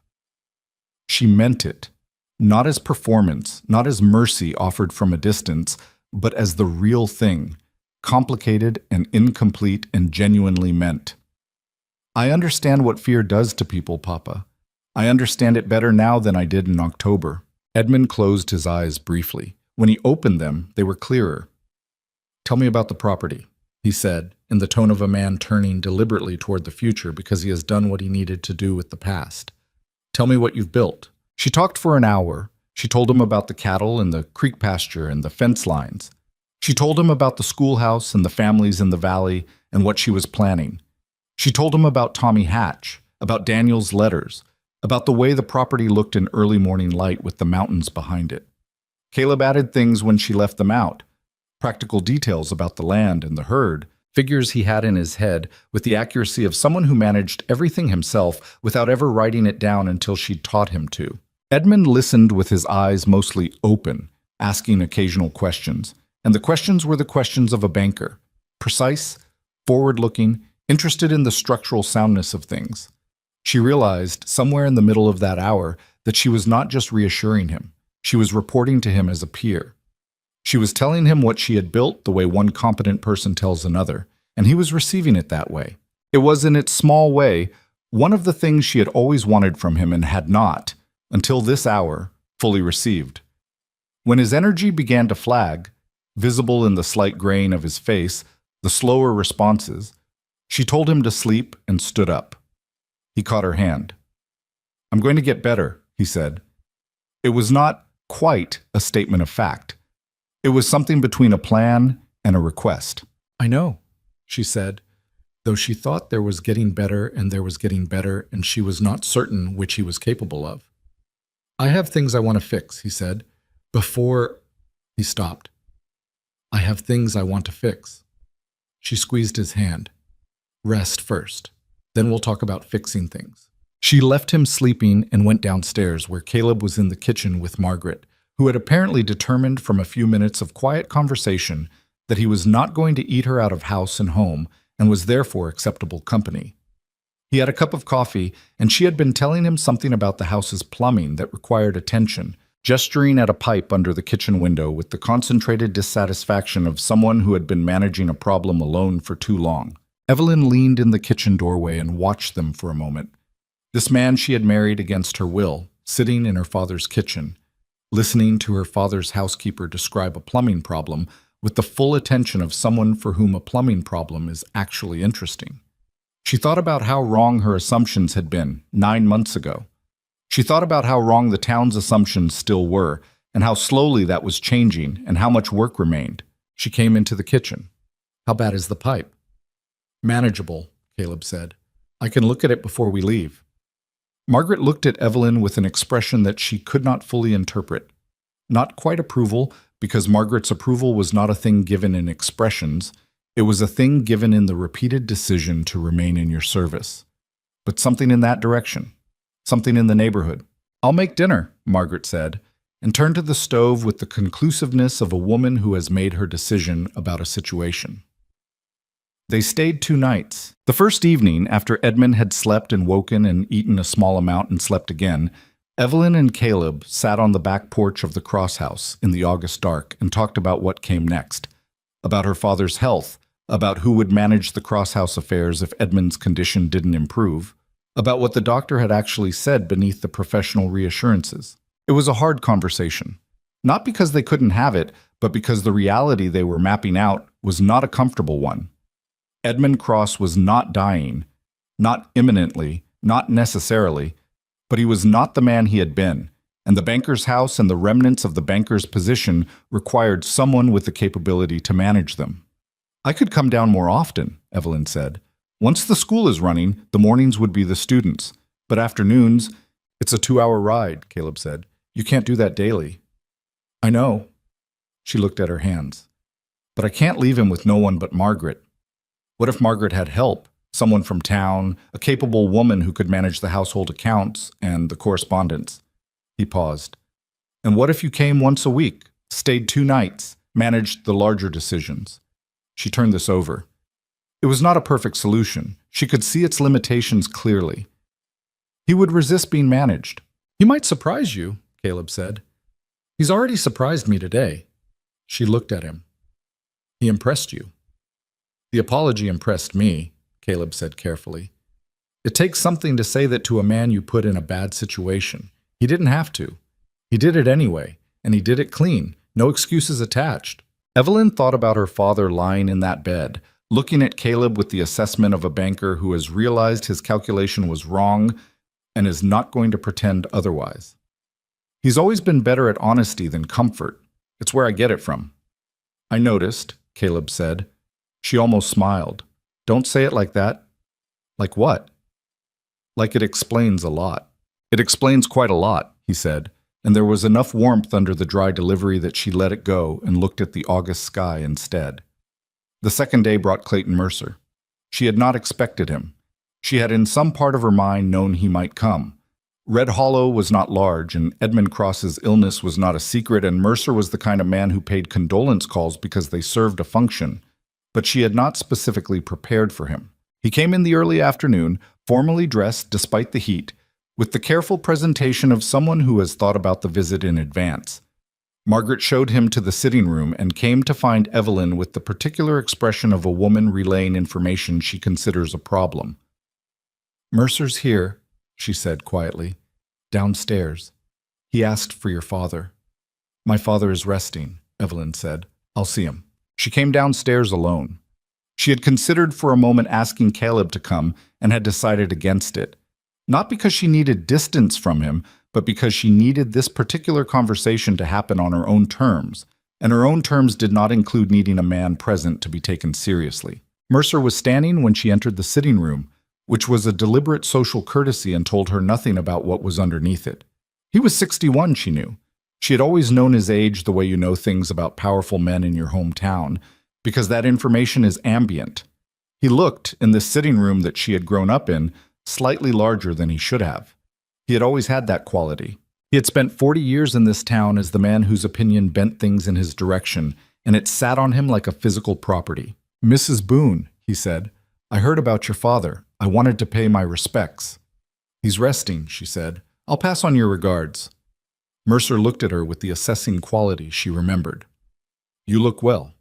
The frontier life seems to suit you." "The life suits me," she agreed. "I don't assign it to the geography." He was quiet for a moment. There was something he wanted to say. She could see it in the way he was standing, a kind of preparation in the posture, a gathering, the look of a man who has rehearsed something and is deciding whether to deliver it. "I want to say something," he said, "and I'll say it plainly because I think you prefer plain." "Always." He looked at her. The expression on his face was, she realized with a slight shock, genuinely uncomfortable. Not the discomfort of a man caught in something, but the discomfort of a man who has been sitting with something for a long time and has decided it's become too heavy to carry without at least setting it down in front of the person it concerns. "What I arranged last year," he said. "The situation with your father's debt. The way it was resolved." He stopped, started again. "I arranged it for reasons that had more to do with my son's wounded pride than anything else. You know that. I knew it then." Another pause. "I didn't expect—" He seemed to look for the word and find it unsatisfying. "I didn't think about you as a person with your own life in front of you. I thought about you as a problem to be arranged around." Evelyn waited. "I'm not asking you to forgive that," he said. "I'm saying I know what it was. And the man you married, Boone, he has turned out to be more than I understood him to be, which means I placed him wrong too." His jaw moved slightly. "I'm not good at this kind of conversation. I don't have practice with it." "I can see that," she said. She looked at Clayton Mercer in her father's sitting room and thought about what she wanted to say to him, about what she had carried since October, about the handshake across his desk, about watching her own wedding from inside the controlled stillness she'd built to survive it. She had more to say to this man than she had words currently organized for. She also thought about what she had said to her father that morning, about what fear did to people, about understanding it better than she had in October. She did not think Clayton Mercer was a good man. She thought he was a powerful man who had behaved badly because power had never required him to do otherwise, and because his son's humiliation had given him personal motivation to use that power without the usual restraint.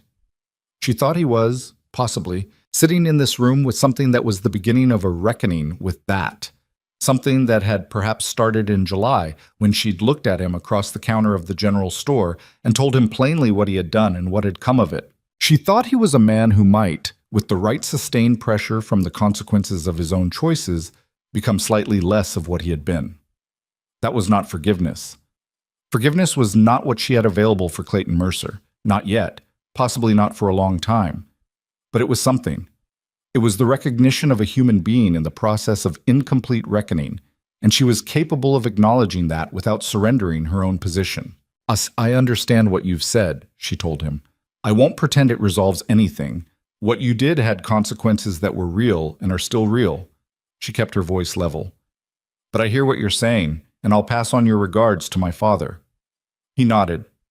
One slow nod of a man accepting the exact terms he'd been offered and finding them, despite their limitation, fair. He left. She stood in the sitting room for a moment after the door closed, in the quiet of her father's house, and felt the particular feeling of having handled something without the anger she had always assumed would be required.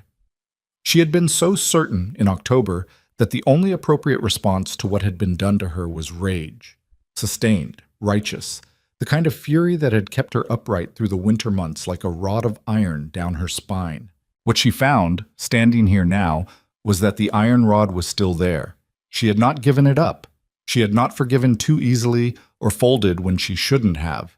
But there was room alongside the iron for something else. The complicated, imperfect human process of dealing with things as they actually were, rather than as she wished they had been.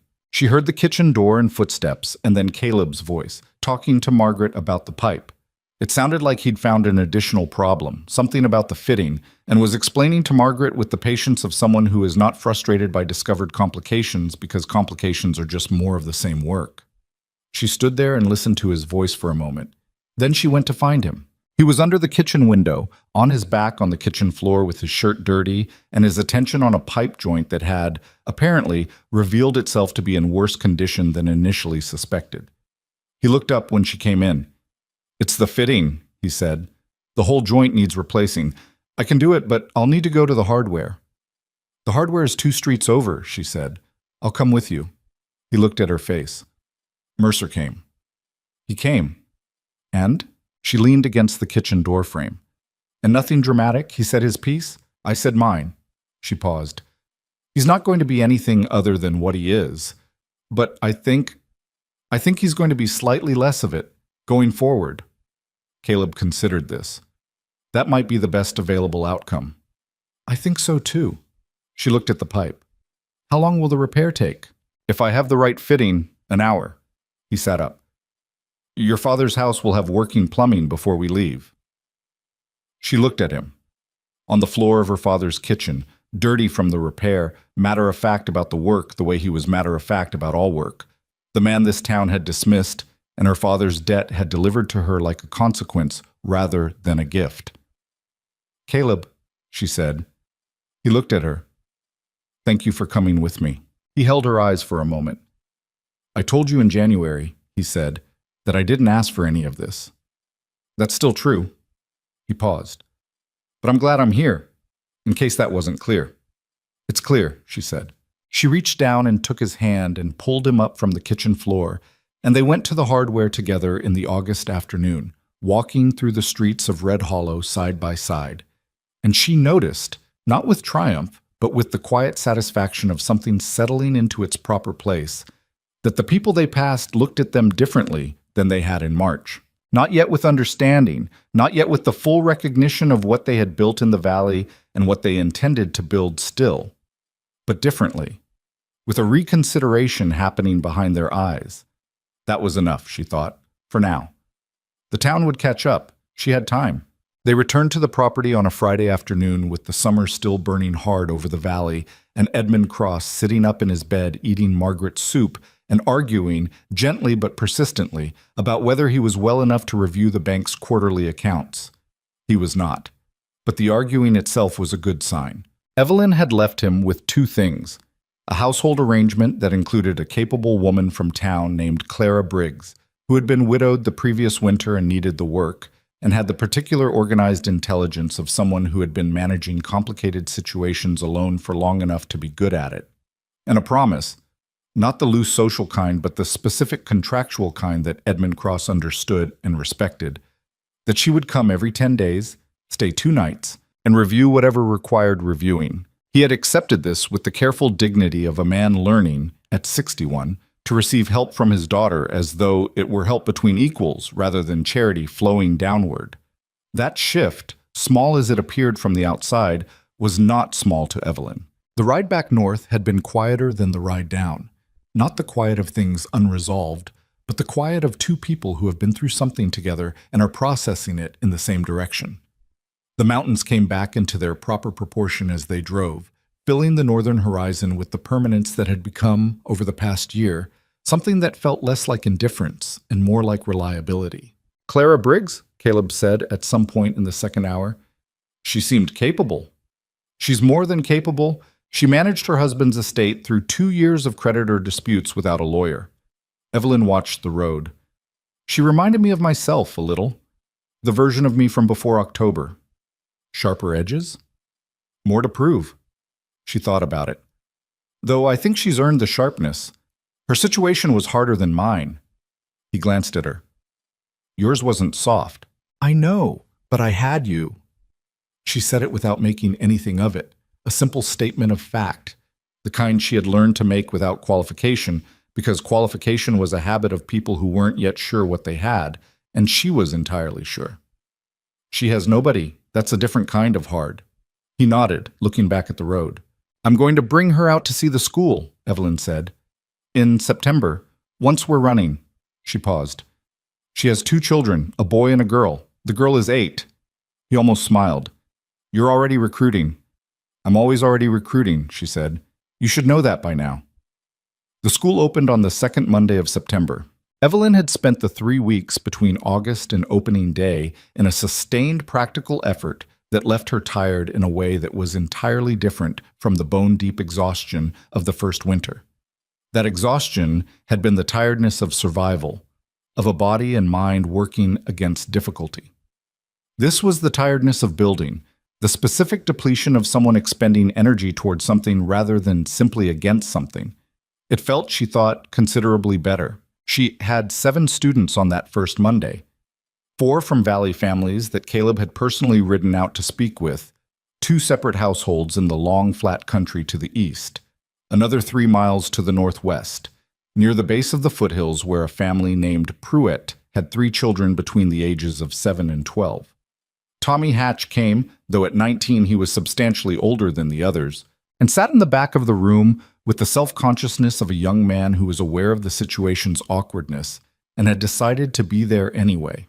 Clara Briggs' daughter, Ruth, came the first week when Clara brought her out to see the school as Evelyn had invited, and stayed, Clara arranging, within 48 hours, a weekly schedule that allowed the girl to make the ride with a neighbor who passed the property on his way to the feed store. The schoolhouse smelled of fresh lumber and chalk dust and the particular quality of early autumn air coming through the south-facing windows that Caleb had built with dimensions she had specified down to the inch. The benches were rough but functional. The slates were not enough. She had 7 students and 5 slates, which meant the 2 youngest shared, which required a degree of negotiation that Evelyn managed with a patience she had not previously been sure she possessed. It was not organized. The first week was genuinely difficult in ways she had not fully anticipated from her 3 years of assisting the Red Hollow schoolteacher, because assisting was not leading, and a room of children who did not know each other and did not yet know her was a different proposition from a classroom she'd stepped into already structured by someone else's authority. The youngest child, a girl named Bess Pruitt, 7 years old, with a permanent look of fierce evaluation on her face, spent the first morning sitting with her arms crossed and her chin down in the posture of someone who had been told this was good for her and had suspended judgment. By Thursday, Bess Pruitt was the first one in the door each morning. Children, Evelyn was learning, were not so different from adults in the fundamental thing. They responded to being taken seriously, to having someone look at them without the complicated overlay of whatever assumptions the world had already formed and simply ask, "What do you know? And what do you want to know?" She had learned that lesson, she thought, from the other side of a table in a winter cabin with a man who had been waiting 28 years for someone to look at him that way. Caleb, meanwhile, was doing something that had no official name but was becoming, by September, a regular feature of the property's rhythms. 3 evenings a week, after the school day, and after the ranch work that consumed his days, he sat with laborers. Not just Tommy Hatch, who was by now reading with genuine fluency and working his way through a collection of agricultural pamphlets, with the focused enthusiasm of someone discovering that knowledge he always needed had always been available. But others, men from the valley and the outlying ranches who had heard, through the particular information network of frontier communities that operates mostly through implication and secondhand mention, that there was a man north of Red Hollow who would sit with you without condescension and teach you letters and numbers and not charge you for it and not make you feel like less than yourself for needing it. They came cautiously, the way adults come to anything that requires them to acknowledge a lack. A man of 43 who had managed a ranch for 20 years and kept his accounts by memory and a system of marks his children couldn't read. 2 brothers who had come west from a situation that had not allowed for schooling. A woman, the first woman, whose arrival caused a small recalibration of the evening's social geography that Caleb navigated with a matter-of-factness that Evelyn respected enormously, who was 31 and wanted to read her late mother's letters. Evelyn watched all of this happening on her property and thought about what it meant. She had come here in October to survive. That had been the whole of the plan: get through, maintain dignity, keep her father from ruin, manage whatever came after with intelligence and practicality and the stripped-down competence of a person who has nothing left to lose but her own character. What had actually happened was something she could not have designed if she had tried. The frontier had intended to diminish her. The arrangement had been constructed as a punishment for her refusal, for her father's weakness, for the particular offense of being a woman who would not be managed by a man who thought management was his right.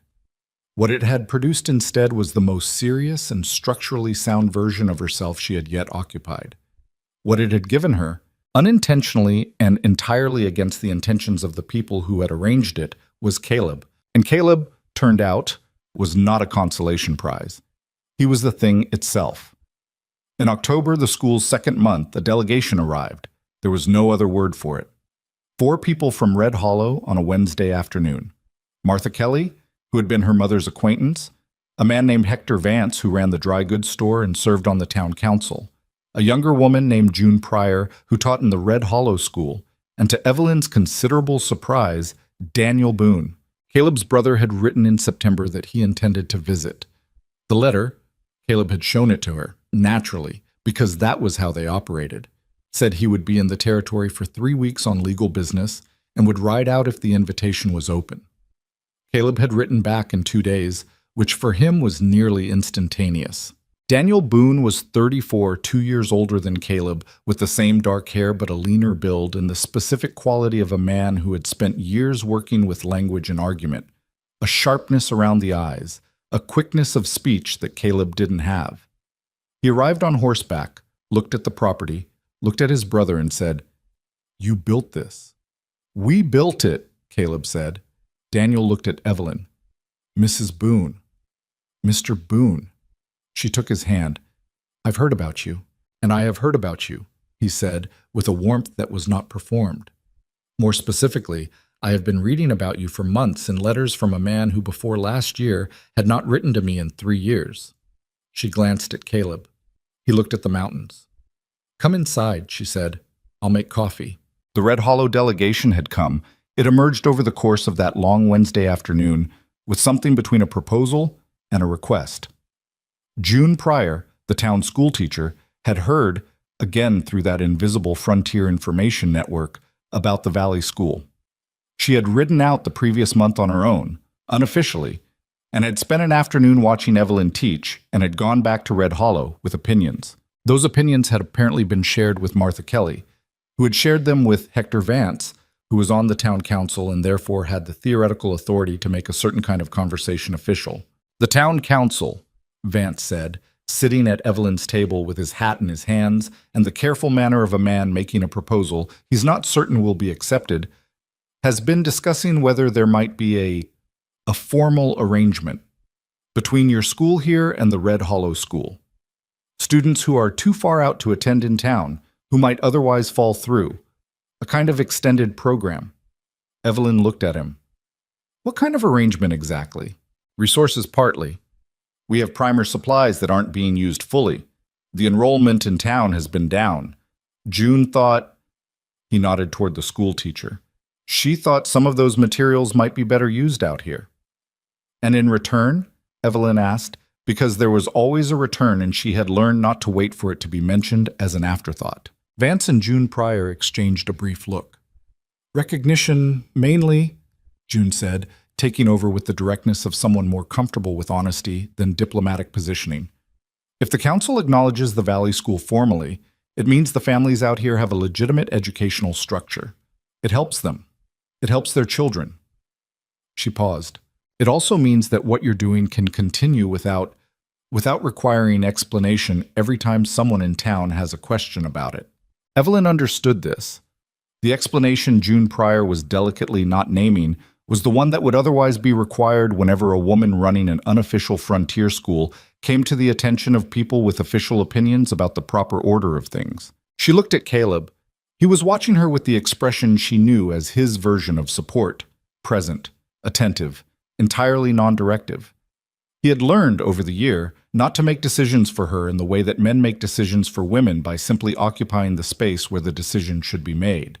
And she had learned to look at him not for permission, but for the particular grounding quality of his steadiness when she was about to do something that required her to be entirely sure of herself. She looked back at Vance. "I have conditions." He nodded. He had, she thought, expected this. Her conditions were not theatrical. They were practical.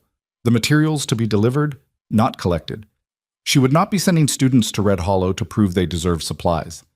The arrangement to be documented formally in the council record so that it couldn't be quietly dissolved when someone with a different opinion about women running schools took a seat on the council.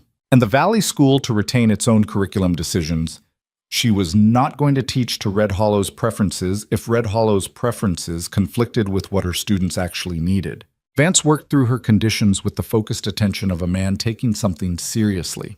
He agreed to 2 immediately, negotiated mildly on the 3rd. She kept the curriculum independence. He asked for a quarterly report to the council. She accepted that because a quarterly report was not a transfer of authority, but an exchange of information. And by the end of the afternoon, they had an agreement. Martha Kelly, who had been quiet through most of the negotiation, said as they were preparing to leave, "Your mother would have been proud of you, Evelyn." Evelyn looked at her. Martha had known her mother longer than almost anyone in Red Hollow. She said it with the simplicity of a genuine statement rather than a social one. "I think she would have liked this place," Evelyn said. "She never minded hard things." "No," Martha agreed. "She didn't." There was a moment between them, 2 women in a frontier kitchen, across the distance of a year that had changed one of them significantly.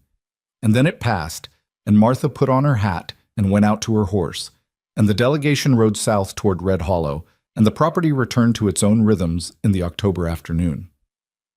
Daniel stayed 3 days. He and Caleb spent long hours together. Some of it Evelyn witnessed, some of it she gave them privacy for, because there were 3 years of silence between those 2 brothers, and some of the filling of it was not her conversation to be part of. What she saw of it was good.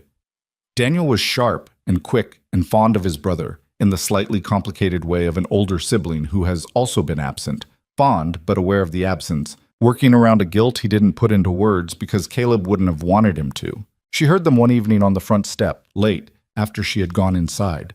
She was not listening deliberately. The window was open to the cooling October air, and their voices carried. Daniel was saying, "You're different." "From what?" "From the last time I saw you, you're—" A pause. "You look like a person who lives somewhere, not someone just getting through." A silence. Then Caleb, "I do live somewhere." "It's more than the land," Daniel said. "You know that." Another pause. Longer.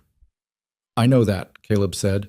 She turned over in the dark and looked at the ceiling and felt something that was too ordinary for a dramatic word and too real for a polite one. She felt happy. Not in the large, performed way of celebrations, but in the small, consistent way of a person who has made a life they recognize as their own. That was not nothing. That was, in fact, the whole thing. Daniel left on a Friday. He shook Evelyn's hand at the door and then, in a departure from the formality of that, briefly embraced her. The embrace of a man who doesn't do it often and means it when he does. "Take care of him," he said quietly. "We take care of each other," she said, equally quietly. He looked at her, nodded with the nod of someone receiving a correction that improves on what they said. "Yes," he said, "I can see that." The anniversary arrived in late October, on a Thursday, 1 year from the wedding that neither of them had wanted, and both of them were, in their different ways, no longer able to imagine having been without. It was an ordinary day in most of its particulars. She had school in the morning, 8 students now, Bess Pruitt having brought her older brother in September without consulting anyone, which Evelyn had handled by simply adding a bench. Caleb had fence work and 2 of the evening learners coming after supper. The October air was back to the cold she remembered from their first weeks together, the mountain light low and golden, the first suggestion of the winter that was coming beginning to settle into the edges of the days. She did not expect him to remember the specific date. She was not certain she had expected to feel anything particular about it herself. Anniversaries of painful things were complicated. She had learned this about herself over the year. The painful thing and what the painful thing had led to were not the same thing, and marking them with the same date required a particular kind of double vision she was still developing. She came in from the school at noon to find something on the table. It was a journal. Handmade, not purchased, not assembled from commercial components. He had built it, bound pages between 2 pieces of cured leather, stitched at the spine with the careful and slightly uneven stitching of a man who had taught himself the technique from a book and practiced it until it worked. The leather was good. She recognized it as from a piece he'd kept aside in the barn, a quality piece, the kind you saved for something specific. She stood at the table and looked at it for a moment without picking it up. Then she opened it. The first page was in his handwriting. The writing she had watched develop from uncertain block letters traced on scrap paper in the firelight of their first winter to this. Still deliberate, still distinctly his in its precision, but fluent now. Fully his. He had written, on the first page, "You taught me to read so that I could learn things from the world. What I didn't know then was that the first thing I was going to learn was you." She stood at the table with the journal open and felt the thing she had felt in February when she'd read his first letter. That same interior reorganization, that same quality of something unnamed completing its shape. Only this time she knew what the shape was. She had been living inside it for months. The rest of the pages were blank. That was intentional. She understood immediately. He came in 20 minutes later from the yard, and she was still at the table, and he stopped when he saw her face. "Too much?" he asked. She shook her head. "No. I wasn't sure. Caleb." She looked at him. "It's exactly right." He came to the table and sat down across from her, the way he had sat across from her for an entire winter while she taught him letters by lamplight. She thought about all the evenings at this table, all the conversations that had built something neither of them had planned and both of them now couldn't have done without. "1 year," he said. "1 year," she agreed. He looked at the journal. "I thought you could write the next part, of whatever this is." "I think we both write it," she said. "I'll probably spell things wrong. I'll correct them." He almost smiled. That expression she had learned to read in all its variations, that understated warmth that was entirely his and entirely real. "That's not going to stop." "I know," she said. "I don't want it to." They sat in the October quiet. Outside, the mountains held their position against the sky, patient and indifferent and entirely reliable. The creek ran in the distance. Somewhere in the south pasture, the cattle were moving in the afternoon light. This was not a perfect life. Evelyn had enough honesty to hold that clearly. The winters would remain hard. The frontier would remain unforgiving of mistakes, slow to reward effort, quicker to punish failure than to acknowledge survival. Her father's health was a concern that would not resolve neatly. Clayton Mercer was still the magistrate of Red Hollow, and still the man whose hand was on most of the levers of power in the county, whatever small shift had occurred in his sitting room in August. The school would face resistance from people who thought frontier children didn't need letters, and that women who thought otherwise were putting ideas where ideas didn't belong. None of that had gone away. What had changed was what she stood on. The ground under her feet was different from the ground she had stood on in October of the previous year. Not geographically, not structurally, but in the specific way that ground changes when you have stopped moving across it and have chosen, deliberately and with full knowledge of its imperfections, to stay. She thought about the women she had known growing up who had made choices out of fear and called them choices. Her father, who had borrowed in secrecy from men like Mercer and called it management. The town of Red Hollow, which had looked at a laborer and called him lesser, and looked at a disgraced banker's daughter and called her fallen, and been wrong about both in ways that were still slowly becoming visible. She thought about what it cost to reduce a person to a function. She had been reduced to a debt, to a mechanism for settling accounts. Caleb had been reduced to his labor, to his lack of formal education, to the word servant that people used when they meant to diminish. What got lost in that reduction, on both sides, was the actual person, the intelligence, the stubbornness, the capacity for love that had nothing to do with social standing or the balance of a ledger. Red Hollow was learning this, slowly, imperfectly, with the occasional relapse that came whenever someone's assumptions were more comfortable than the evidence. But learning it, because of this property, because of the schoolhouse with its south-facing windows, because of the evenings 3 times a week, where men who had been told their whole lives that literacy was not for them, sat down and discovered it was. Because of Caleb, who had spent 28 years carrying an absence and had filled it, and was now, methodically and without announcement, helping others do the same. Because of Evelyn, who had arrived here with nothing she had chosen and had built, out of difficulty and unexpected partnership, and the particular tenacity of a woman who did not know how to stop noticing things, something that mattered. She picked up the journal. She turned past the first page to the blank ones. She looked at him across the table. "Do you want to know what I'm going to write first?" she asked. "Tell me." That the thing I was most wrong about, in October, was thinking that being given no choice was the same as having nothing. She set her hand flat on the blank page. "I had everything, I just didn't know what it was yet." Caleb looked at her with the full weight of his attention, the way she had first noticed he looked at things back in October, with the particular quality of someone who had learned that the world didn't always offer second glances, so you looked carefully the first time. "Write it down," he said. She picked up the pen. She wrote, "Outside, the October light moved across the valley in the slow way of a season, making its last good effort, and the mountains stood where they had always stood.